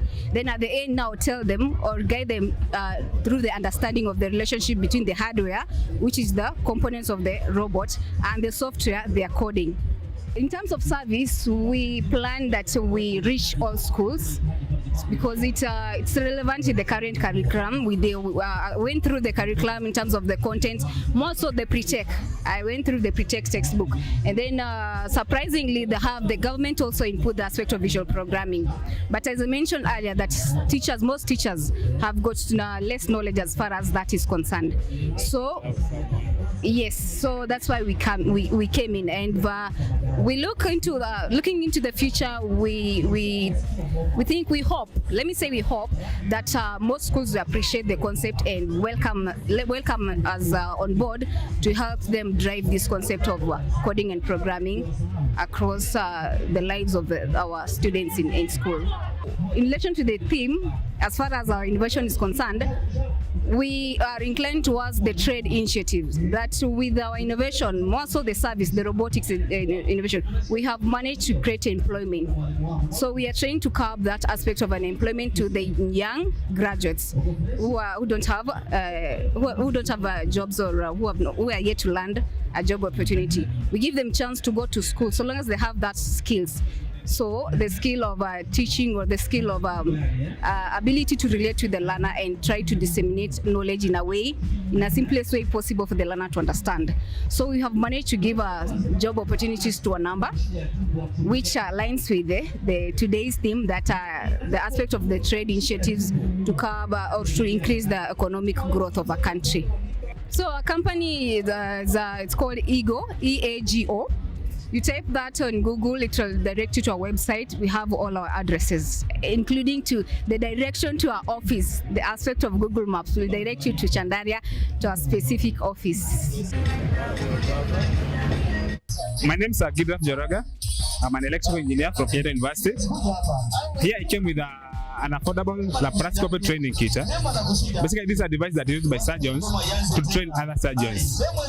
So initially we had invented a laparoscopy module, and after several conferences and presentations, one in South Africa, we happened to meet a number of surgeons. And after some consultations and discussions, we realized that there's a gap when it comes to the training of surgeons. And that is when we decided to come up with this kit, which is affordable, portable, and compatible to a mobile phone and also to a laptop.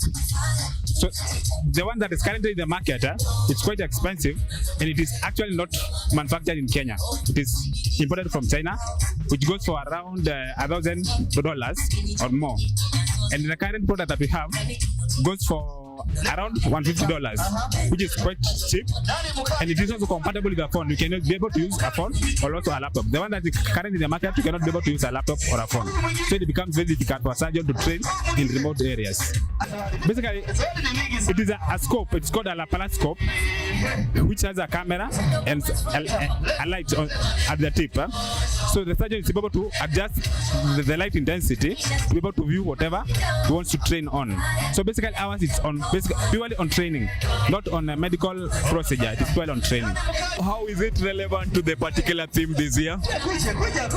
Basically, it is a cheap device compared to what we have in the market. And if the training of a surgeon is cheap, that trickles down to the user, making it very affordable even to a normal Kenyan during the surgery procedure. If you want to get in touch with us, we are based at Kenya University, School of Engineering, Department of Electrical and Electronics. You can always get us there. Yes, sir. Okay, my name is Kelvin Anjicho Sieko. I'm the current serving CEO of Greenco and Afro Mines, a startup incubated at Chandaria Business Center for business innovation. Yeah, we develop in carbon neutrality, okay, the whole aspect of carbon emissions and how they should be offset from the environment. Yeah, so we come up with carbon-related data, equipment that can help us measure the carbon-related data for its quantification for the real value of carbon. Okay, this was as a result of a basic understanding from individuals that we wanted the society to know that the real it was not the only value of a tree was not when it's cut down, okay, because traditionally people need to cut a tree down, sell it as in timber form or as firewood to realize its value. So in this case, in interest of conservation, we are trying to attach a monetary value. We are attaching, not really trying, attaching a monetary value to a tree when it's alive, okay? In this case, we do innovations, we come up with gadgets that can help us do that, okay? Currently, as it is in that ecosystem, the data was the only missing part. And what we are doing now is coming up with innovations that can help us develop that data, okay? This is in line with the government initiative to the call to action by the president to plant 15 billion trees to help combat climate change as well as reverse deforestation. Yeah. How's the system set up like, and how does it work? So the system as it is, it's run by a microcontroller and sensors, which when set up, the idea is to first of all get a measure of the carbon concentration in the environment, in the atmosphere. From there, we should be able also to quantify the value of the carbon uptake by the vegetative species. When we are able, with the two data, we are able to determine the difference, and the difference is the carbon uptake now. So how we align is that we are creating sustainable economic growth by improving on the income by either individuals or organization when by the virtue of partaking in the activity of offsetting carbon from the environment. Yeah. 1 year, 2 years, 3 years down the line, what's in store for you, or what's next for you and the organization? Okay, driven by our initiative to help individuals and organizations offset their carbon credits, in 1 or 2 years we are expecting to have a fully functional prototype moved into an MVP that can go to the market, set up a database that can help us also help in the selling of these carbon credits into real currency now. By this I mean we need to develop the tokenized carbon assets into NFTs to be able to be sold on blockchain platforms, blockchain supported platforms like the Web3 platforms. In this case, we should be able to give unique digital identifiers to the individuals. We should also be able to certify the ownership and authenticity of these carbon credits, and also be quality assured. You can contact us via my direct phone number. I'll give my direct phone number, 0797 494296, or you can as well just visit us at Chandaria Business Innovation Center, office number 8, Afrominds. Yeah. Thank you very much for staying tuned with us all the 5 days from the 29th to the 5th of October. It's been an amazing experience. We've had a lot of lessons learned. We've interacted with various innovators, business people, or everyone involved in trying to make our environment better, either in business or in the environment. So mine is to say challenges are supposed to make you step up. And today at the Nairobi International Trade Fair, that has just been the case for me. Yes, we've had a lot of lessons or challenges that some of the exhibitors have had to undergo through. So on my end, I want to say thank you for staying tuned with us. We hope the conversation can continue. We've been to Mombasa, we are now in Nairobi, and we want to know where next the Nairobi International Trade Fair is going to be. So please reach out to us, tell us which has been your most memorable moment, who among the exhibitors has stood out to you, who among them are you going to reach out to. So thank you very much, and please keep engaging with us on the platforms.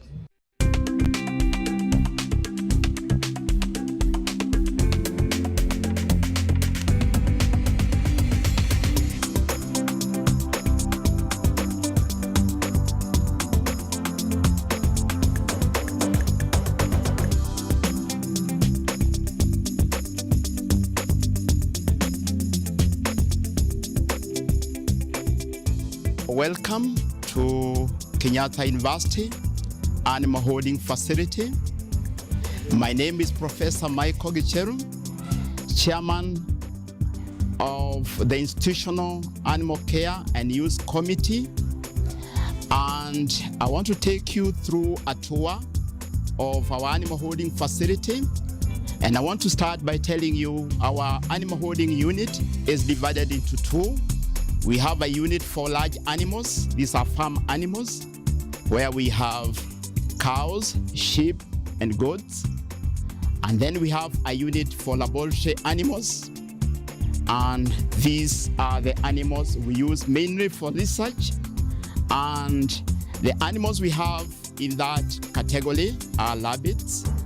We have got rats, we got mice, we've got guinea pigs, and we got hamsters, and we also have fish that is also utilized in research. These facilities are housed in the university, in the Department of Zoological Sciences, where we have a team of experts who are trained in different aspects of animal handling, animal physiology. We have veterinarians. We have people who are specialized in diseases in the area of parasitology and microbiology, and also in aquatic sciences, and specifically in laboratory animals. So today's tour is going to focus mainly on laboratory animals, which we are utilizing for research. And this is important because some of the projects we do, like testing drugs and testing vaccines, are carried out in small animals, mainly the rodents. And one of the projects we are going to talk about today is a project on cysticercosis that is based on hamsters. It's a good model, and you're going to hear more as we go through this tour.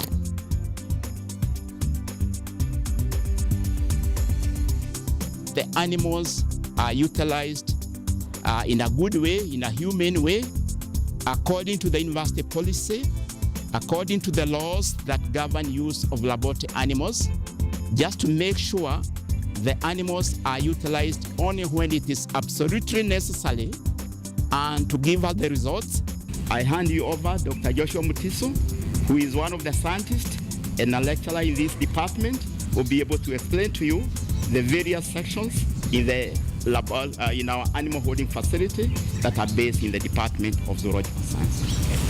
Thank you. I am Dr. Joshua Mutiso, a faculty member in the Department of Zoological Sciences, and I'm in charge of the departmental research, innovation, and outreach activities of the university. From here, we will move to the animal house. We will go to the section, to different sections and different rooms where we are housing these animals. We'll talk about their uses.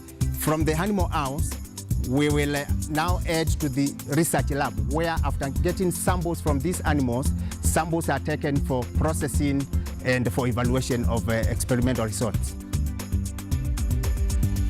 Thank you, welcome. I'm Richard Odero, Animal Health Technician in charge of Laboratory Animals, Zoological Sciences Department.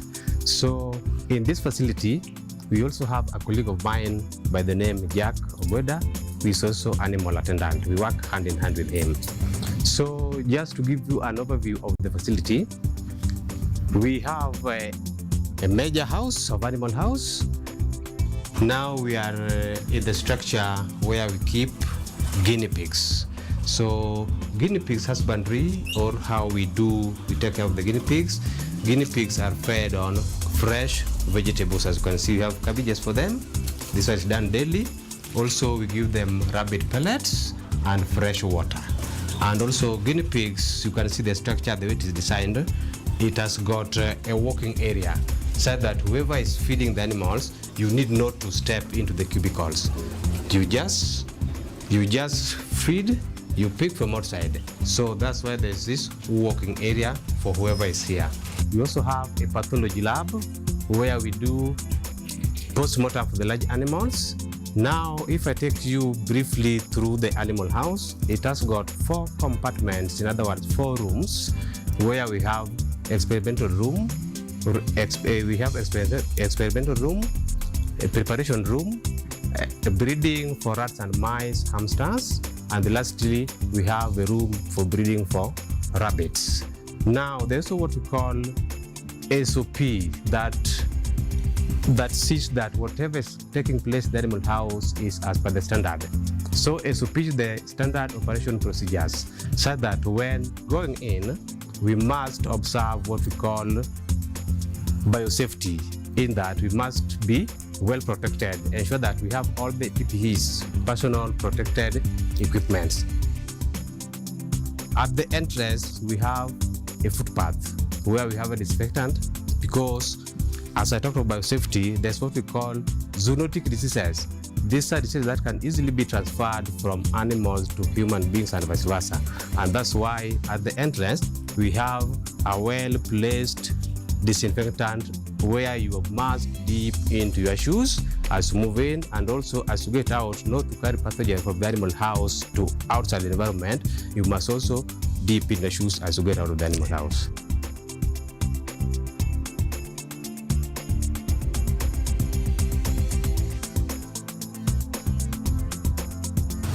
Welcome. Now we are in the breeding room for mice, rats, and hamsters, and these are the breeding cages where we have these animals. So this trolley is where we have the breeding cages for mice, and mice are nice tiny animals. Now we do the feeding under husbandry. We are giving mice pencils. This one is a balanced meal from Munga Feed Company. It is a dry matter. If it's a dry matter now, the animals, when they feel a dry matter, they get thirsty. So we must give our animals fresh water. And we are using a roll-on technique. At the tip, you can see there's a ball bearing. So once the animal is thirsty, the animal will just lick and they get drops of water. That's how we give our animals feed. And we what we give is ad libitum. We don't limit what we give our animals. We give what is enough for them without any control. Now, our animals also must be well taken care of. Within the cage, we put what we call the wood shavings. The wood shavings is now to absorb waste and also for the animals to be comfortable, right? So the cage is made for what we call polycarbonate material, and the lid top is now the steel top. So you may wonder that how do they feed? This top was made as per the dental formula of the animals. So they just pick feeds from the species, and this is also to avoid feed wastage. So that's for the animals. Then now they also what we can call, how do we handle these animals? These animals are very friendly. These animals are very friendly. This is now the mouse. They are very friendly in handling and easy to work with. You can as well put them here. So when we have a research students, we must take them through this. These are now the humane way of how we handle the animals. We are not supposed to inflict pain to any animal within the animal house. So let me take it back. And this is now the trolley. This trolley can have a number of cages of mice. So now I also talked of this, now we have the rats. So the rats now have got the bigger cages. They feed on the same diet with the mice. Yes, so the same technique, but now just to show you. Yeah, we use this Babsi mice for various types of research, including research on infectious diseases and also non-infectious diseases. We use them for drug discovery and also repurposing of drugs, especially when we are doing new drugs, and we introduce cancer on these animals, then we can test various types of drugs. We inject them with the parasites, especially the model for malaria, the Plasmodium bargei, and also Fischero leishmaniasis. We use the model parasite, Leishmania donovani, for various types of research activities.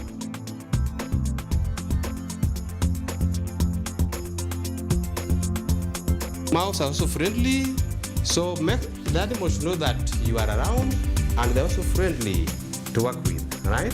So there's a mouse, a white laboratory mouse, a white laboratory rat that we have in Kenyatta University. So also you can do other handling of these animals. Maybe you want to test blood. This also can handle these animals, maybe to inspect and also do sexing of our animals, laboratory animals. Because when you want the animals for experiment, you will be told that now bring a male animal. So sexing is very key in animals, because some research needs a male animal or a female animal. So that one is very key in animal husbandry. So now, once the feeding is done in the morning, now the person in charge of the personnel will go through the cage and to check if there's a death problem, if there's any abnormality, then you take it and isolate it, then do the recording for that animal, and then you update for this room. Yes. Yeah, we also use this rat. This is very important for studies on diabetes and the social behavior, cognitive functions. It is a very good model for our research and also for nutrition research. Yeah. In Kenyatta University Animal House, we are keeping breed we call California white rabbits. And these animals, we do feeding daily.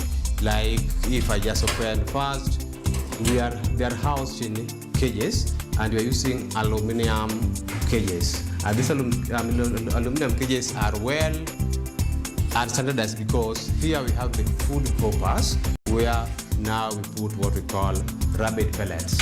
So we don't restrict feeding, we just give pellets, then we give the animals fresh vegetables, and also we must give fresh water for the animals.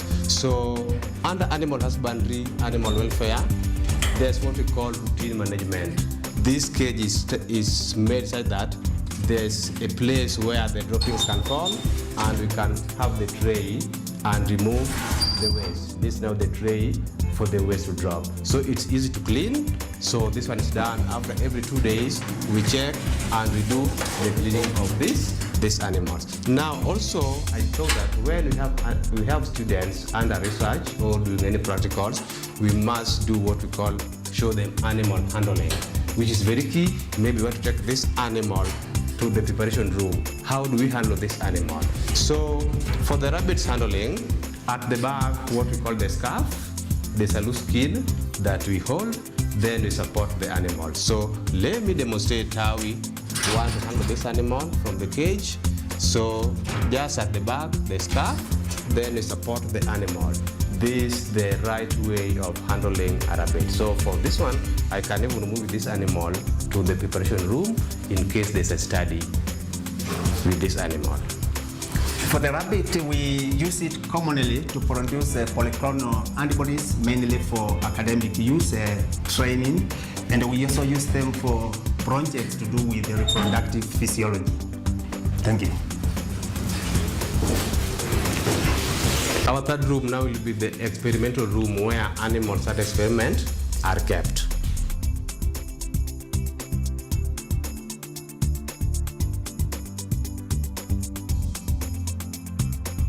So this is now the fourth room in the animal house, and it is called preparation room.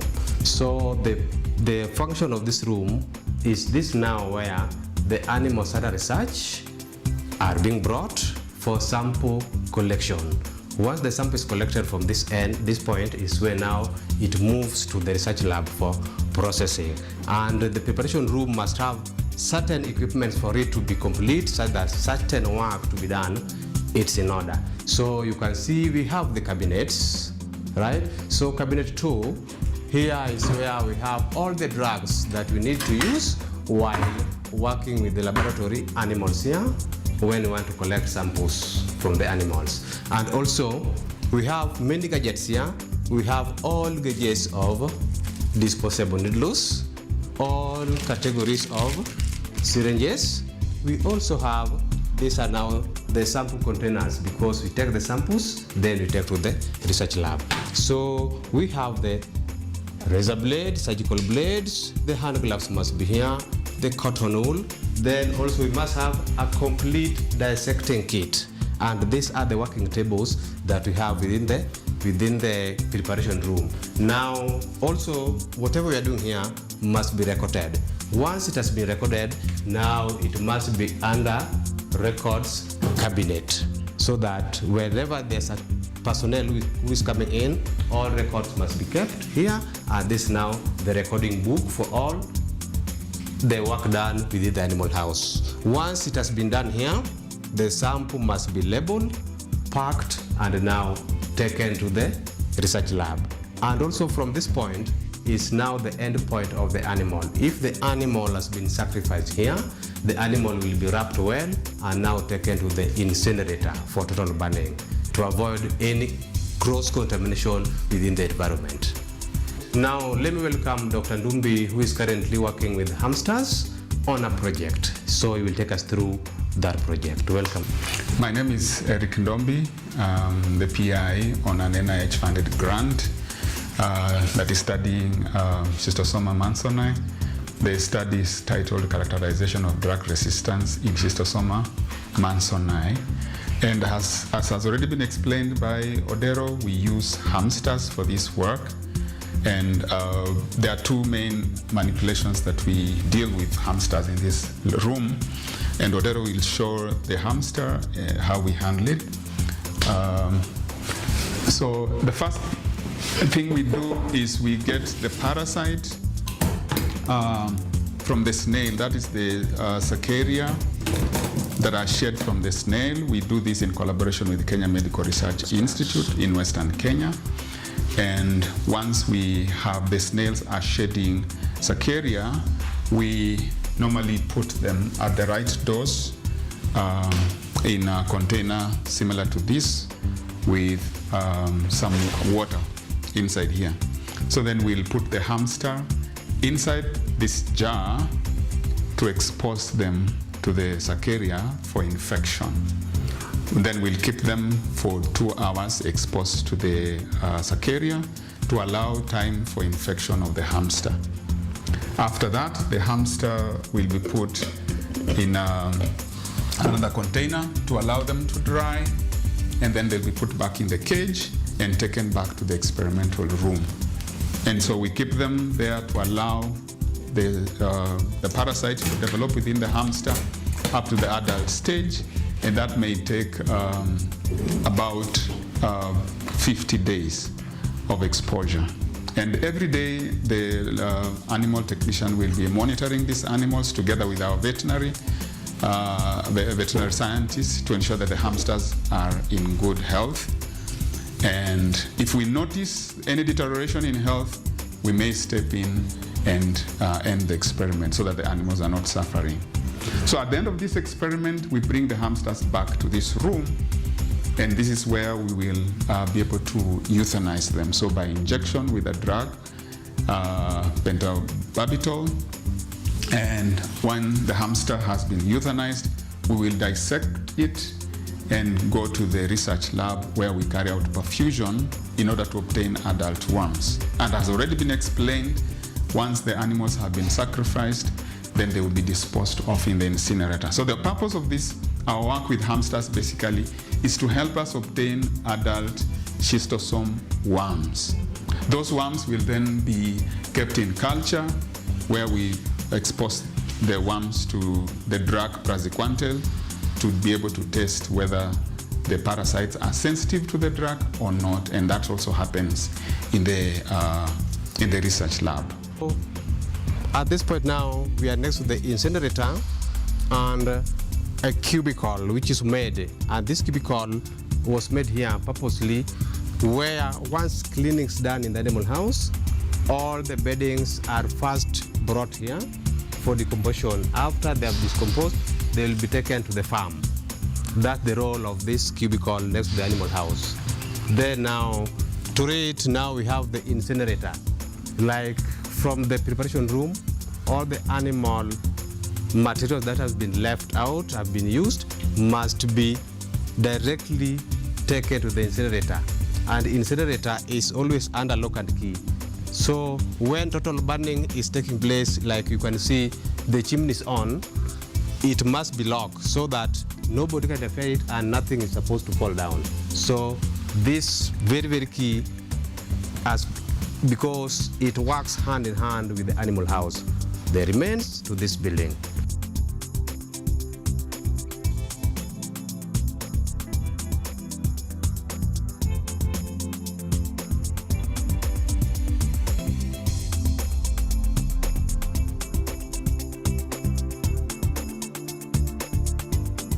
Welcome to the research lab. We are proceeding from the animal preparation room and to the research lab. Having euthanized the animal and done the dissection, this is where we do the perfusion. So normally we bring the animal that has been dissected, and using a perfusion pump and saline, we first of all slit open the portal vein and then puncture the heart of this animal that we already confirmed it's dead and has been dissected, and then we pump saline through the heart, and then blood will come out at the portal vein where we have cut open. So the blood will come out together with the worms, which are then harvested in a petri dish that contains media. Within the petri dish, we will be able to, under dissecting microscope, separate male and female schistosome worms. The worms we work with are the male worms. The ones that have been separated are now put in the culture plate. In each well, we put about 35 worms, and then those are then put in the incubator with fresh media, complete media. We use DMEM media together with the antibiotic. So that will be kept according to the protocol. The second day there will be treatment with praziquantel, and after that we will clean and keep changing media every day as we look at the worms to see the ones that are dying by the drug and the ones that survive treatment, because the purpose is to look for drug resistance. At the end of it all, we record the video to be able to separate dead and live animals, and we be able to determine whether there is drug resistance or not. This work is very important because we are able to determine whether the drug praziquantel is still working for treatment of schistosomiasis. And for this particular project, it's Schistosoma mansoni. I will hand over to Mr. Ondiek. He will also explain what happens in the lab. I've already explained that perfusion happens here. And then from here we have the biosafety cabinet where we do the cultures and of course the incubator. Thank you very much. Mr. Ondiek, over to you.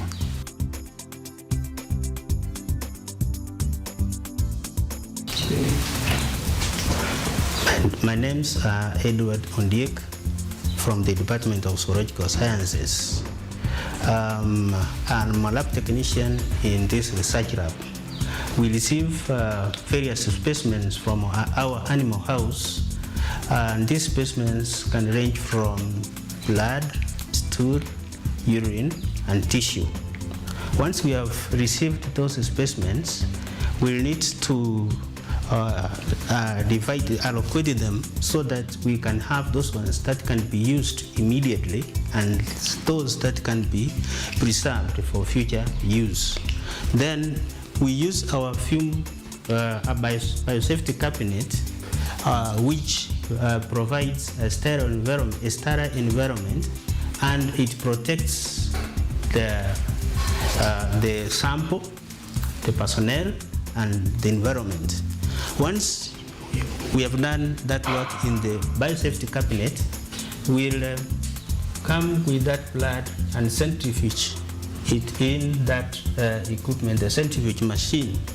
Then that sample that we have obtained, we can use it in the thermocycler. The thermocycler helps us to provide environment for various circles. Then once we are through with that, we move the sample to the electrophoresis machine to separate those proteins. Once the proteins have been separated, we use the UV transilluminator. This will assist us observe the bands. Then at the same time, we can use the same to run the ELISA reader. The ELISA reader will also help us to get the reactions. Maybe after you've done the antigen, the antibody, and then inclusion of the enzyme, you'll have your results from you print it using the ELISA printer. Then from there, we have our water distiller, because normally we use distilled water here, and also we have our water thermostat that helps us control the temperatures as per the research. From there, we have to do our staining. We normally make the thick and thin smears. We stain them, observe them using the microscope. There are times we need to incubate our samples after doing all the processes in biosafety cabinet. We have them, they're there. At the same time, we have our weighing balances that we use in weighing maybe the culture, the chemicals, and the like. This, we also have various cultures, chemicals, and that is the side for our grassware. And we also sterilize our materials once we are through, either when we are going to use them or once we are through with the research. My role here is, once we have done the research, we discuss the results with the researcher. We also assist the students in their research. We are looking forward for more research work. So at the end of it, all the work, we have tremendous support that is given by the research.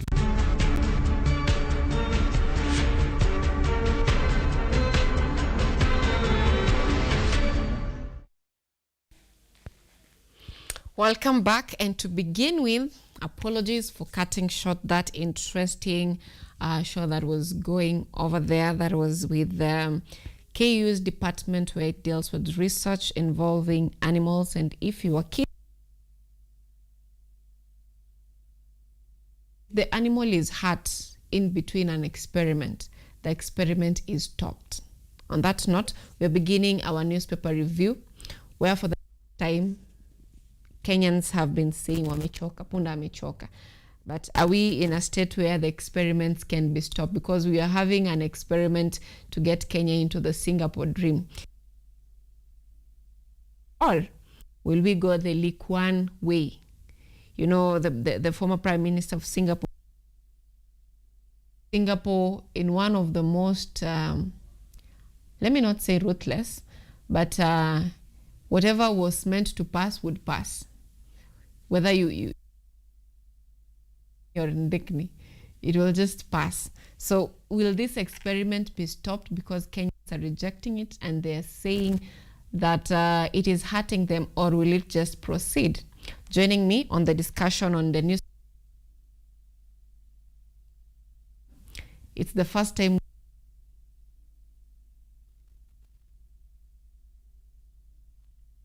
Art and Culture Monday, show ya nguvu sana. Karibu sana on Biashara Tuesday, Ojwang. Asante sana. Talked of, police in bed with goons. That is, I think, the standard. The Daily Nation. The Daily Nation. Yes, and we've heard the spokesperson saying that sometimes the police are forced to use certain type of force in order to protect those in power. And he argues that when a leader has held such a powerful position, like being the deputy president, in other states, if you're a deputy president or a president, or you've held any senior position, you never fail to become that position. So in his argument, he says that if such leaders are in the public, it is the responsibility of the police to protect them. And that's why they use necessary force to disperse them so that the leaders may be protected. That's according to the argument in an interview that they had.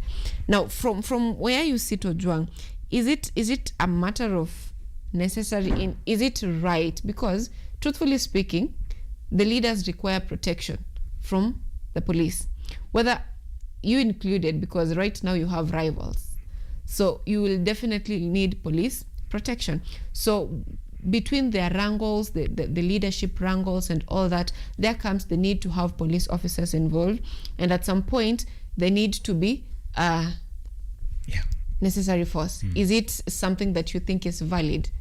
We have talked year in, year out about goodwill, but today or now, let us cease from talking about goodwill, because goodwill is for everyone. But there's what we call the law, the Constitution of Kenya. First of all, it gives a right to life to everyone, whether you are a leader or not, because most leaders are just our representatives. You'll find some of these leaders are maybe senators, MPs, like in the case of the Kitengela saga that happened on Sunday when we were having the Linda Mwananchi caravan. It was to protect a leader, but from who really? And this person that we are protecting the leader from, does he or she still need protection? When we've put all these scenarios together, then we'll ask ourselves, who is being protected when the police, an example being in Wetima Othaya constituency, the police throwing tear gas in a church, trying to disperse? Who are we protecting there? Are we protecting that little kid who is in Sunday school? Are we protecting that old woman who is there just to seek God's providence? Or are we there just to protect the leaders? And in this case, you'll find we're not really protecting the leaders. It's like we are trying to attack them, because right now in the Daily Nation, the page 14, they're talking about how Vincent Ayomo lost his life. Hapo Kitengela, he was someone working in a garage. He has left a young family led now by Binti Hadija, the wife.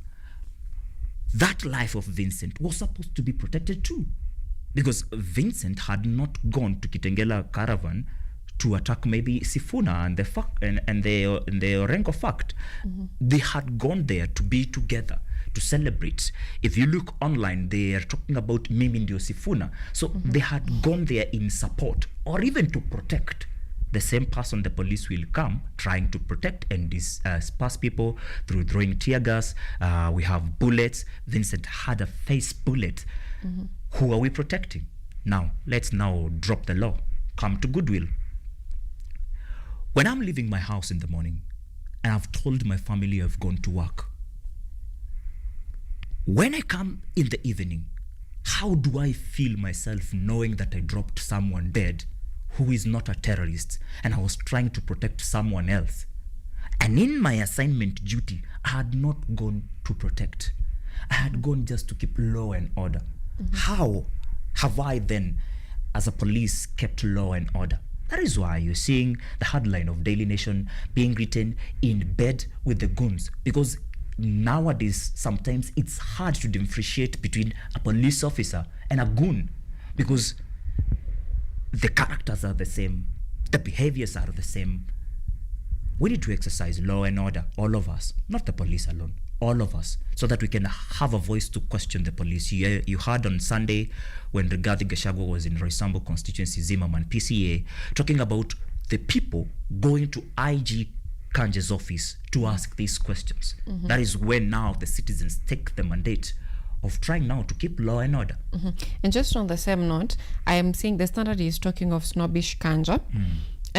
Looking at it critically, one would say that one would argue or ask, how would these leaders getting to meet with Kanja solve their issues? Because this is something that is under investigations. So how would it's like you're having uko na deni ya landlord, and then the landlord keeps coming to your house all the time that wapi pesa yangu. And you know very well that, okay, nakutafutia pesa, I will give it to you, but I keep coming to you daily. Pesa iko wapi? Is this slowing the investigation, or because something under investigation is not supposed to come out until the investigations are done? So is this really effective, the plan to go weekly to the office? From where I see it, it's not the same scenarios. Let's put those two scenarios into perspective. The scenario where we're having a young comrade, maybe I can relate with this because I'm also a caretaker and I'm demanding rent.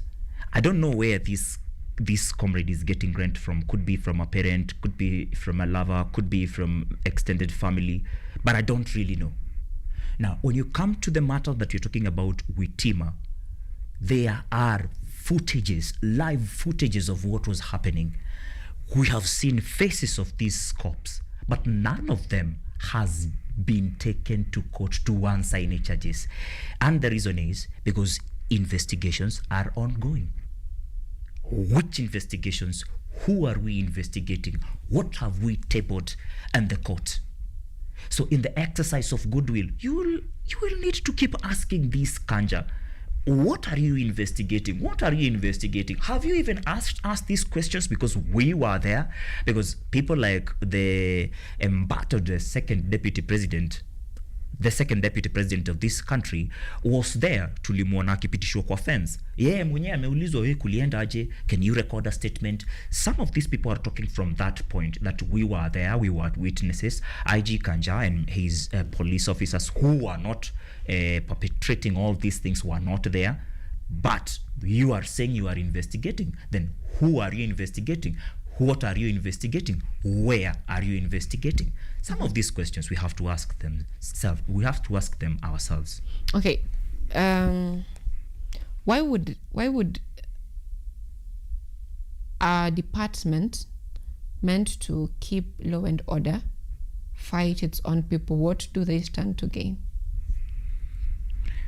When Kenya was coming up or establishing IPOA was because I can be a cop and you are my sister and you are a cop, and things happen, and in the line of duty you kill someone. We've seen this in Nairobi CBD during protests. Someone is selling mask and a cop shoots the guy, and there's another cop who is watching there, and the cop will leave will be left asking himself, what am I supposed to do in this situation? This is my friend, this is my partner, he has done all this. So to ensure that police can investigate other police officers, then we needed to have an oversight for the police. And that is why we set up IPOA. So when we're having cases like a police officer has shot someone down in Kitengela, or police officers have been involved in the cases of where children were tear gassed in Witima or Thaya, then it is IPOA to come.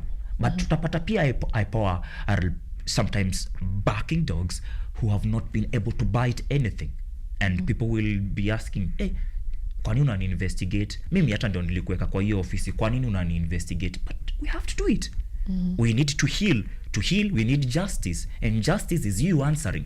Heri hata upelekwe kotini, mfanye hizo mambo zenyu mnafanya, judge aseme you are innocent because we didn't have, lakini tusikose kukuwa na kesi imepelekwa mahali.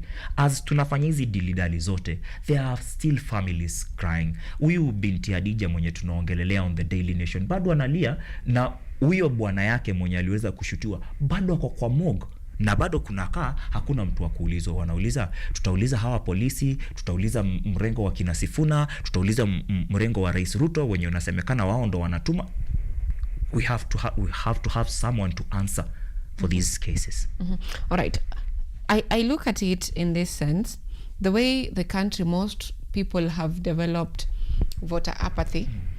That same apathy is being directed towards the police officers, because I've talked to so many people who probably have had their children assaulted.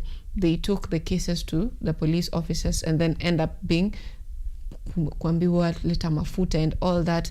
And then the perpetrators give hongo and then they are back on the roads. Also, I've also had stories of people who have reported maybe abuse in their marriages with their friends and colleagues, but then you get to the police and then vitu zinaenda hivi.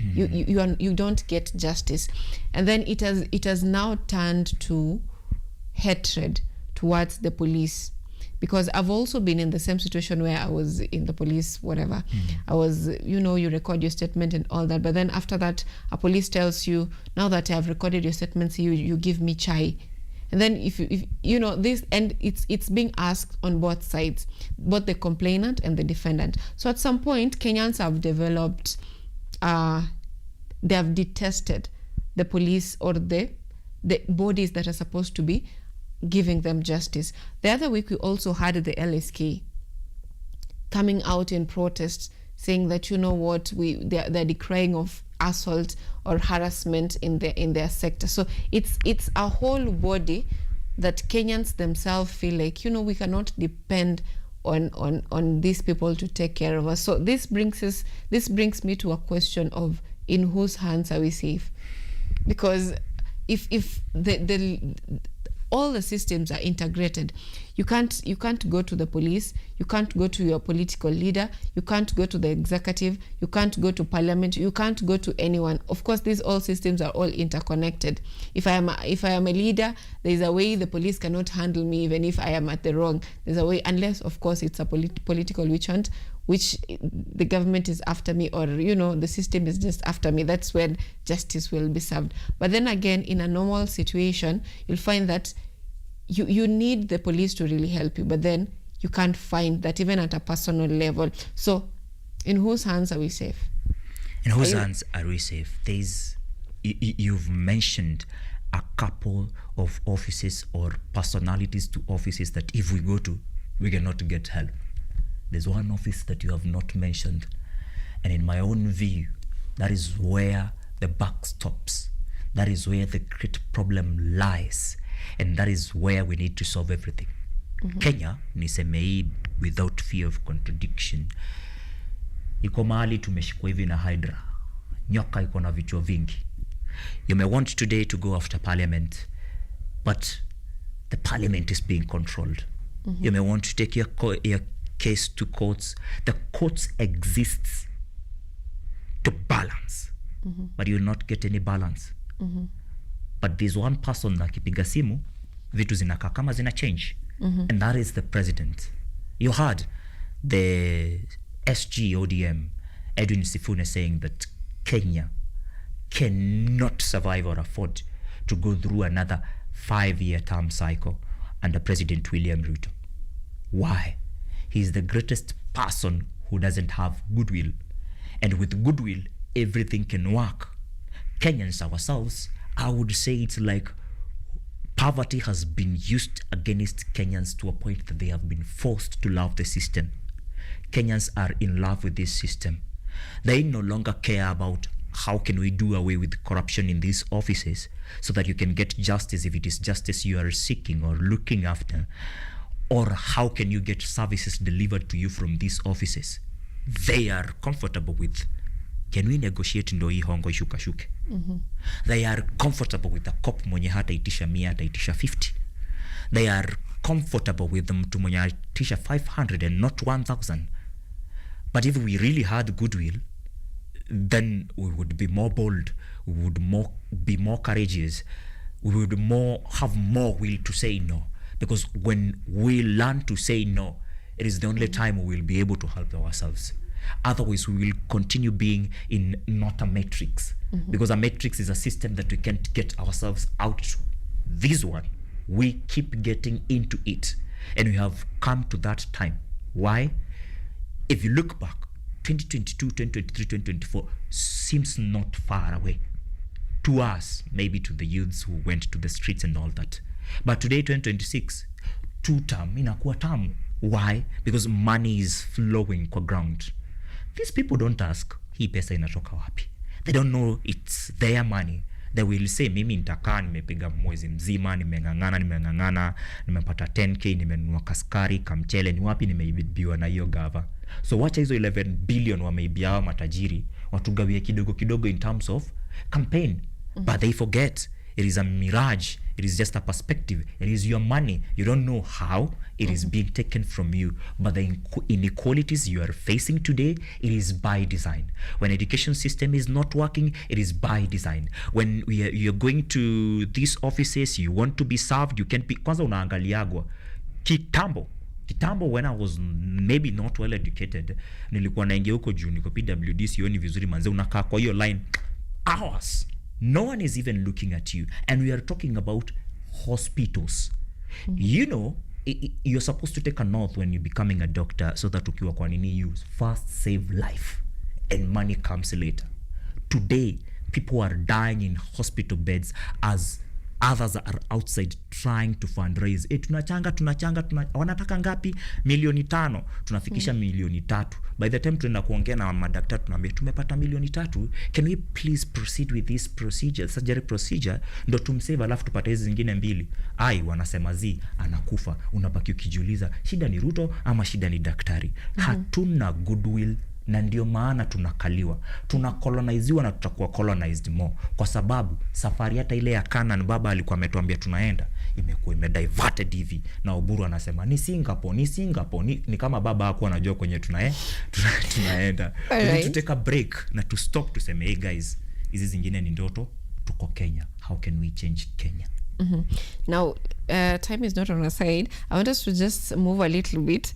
You know, there is a Kenyan musician who sang that kukua celebrity Kenya ni garama. So there is a new celebrity in town. Okay, he has been a celebrity, but let's call him a political celebrity currently in the country. And I have several newspapers here that have mentioned him. Just to begin with, I'll just read them briefly. The Daily Nation is saying options for Sifuna. They have given several of them. The Star saying Sifuna Orengo team in high stakes gamble.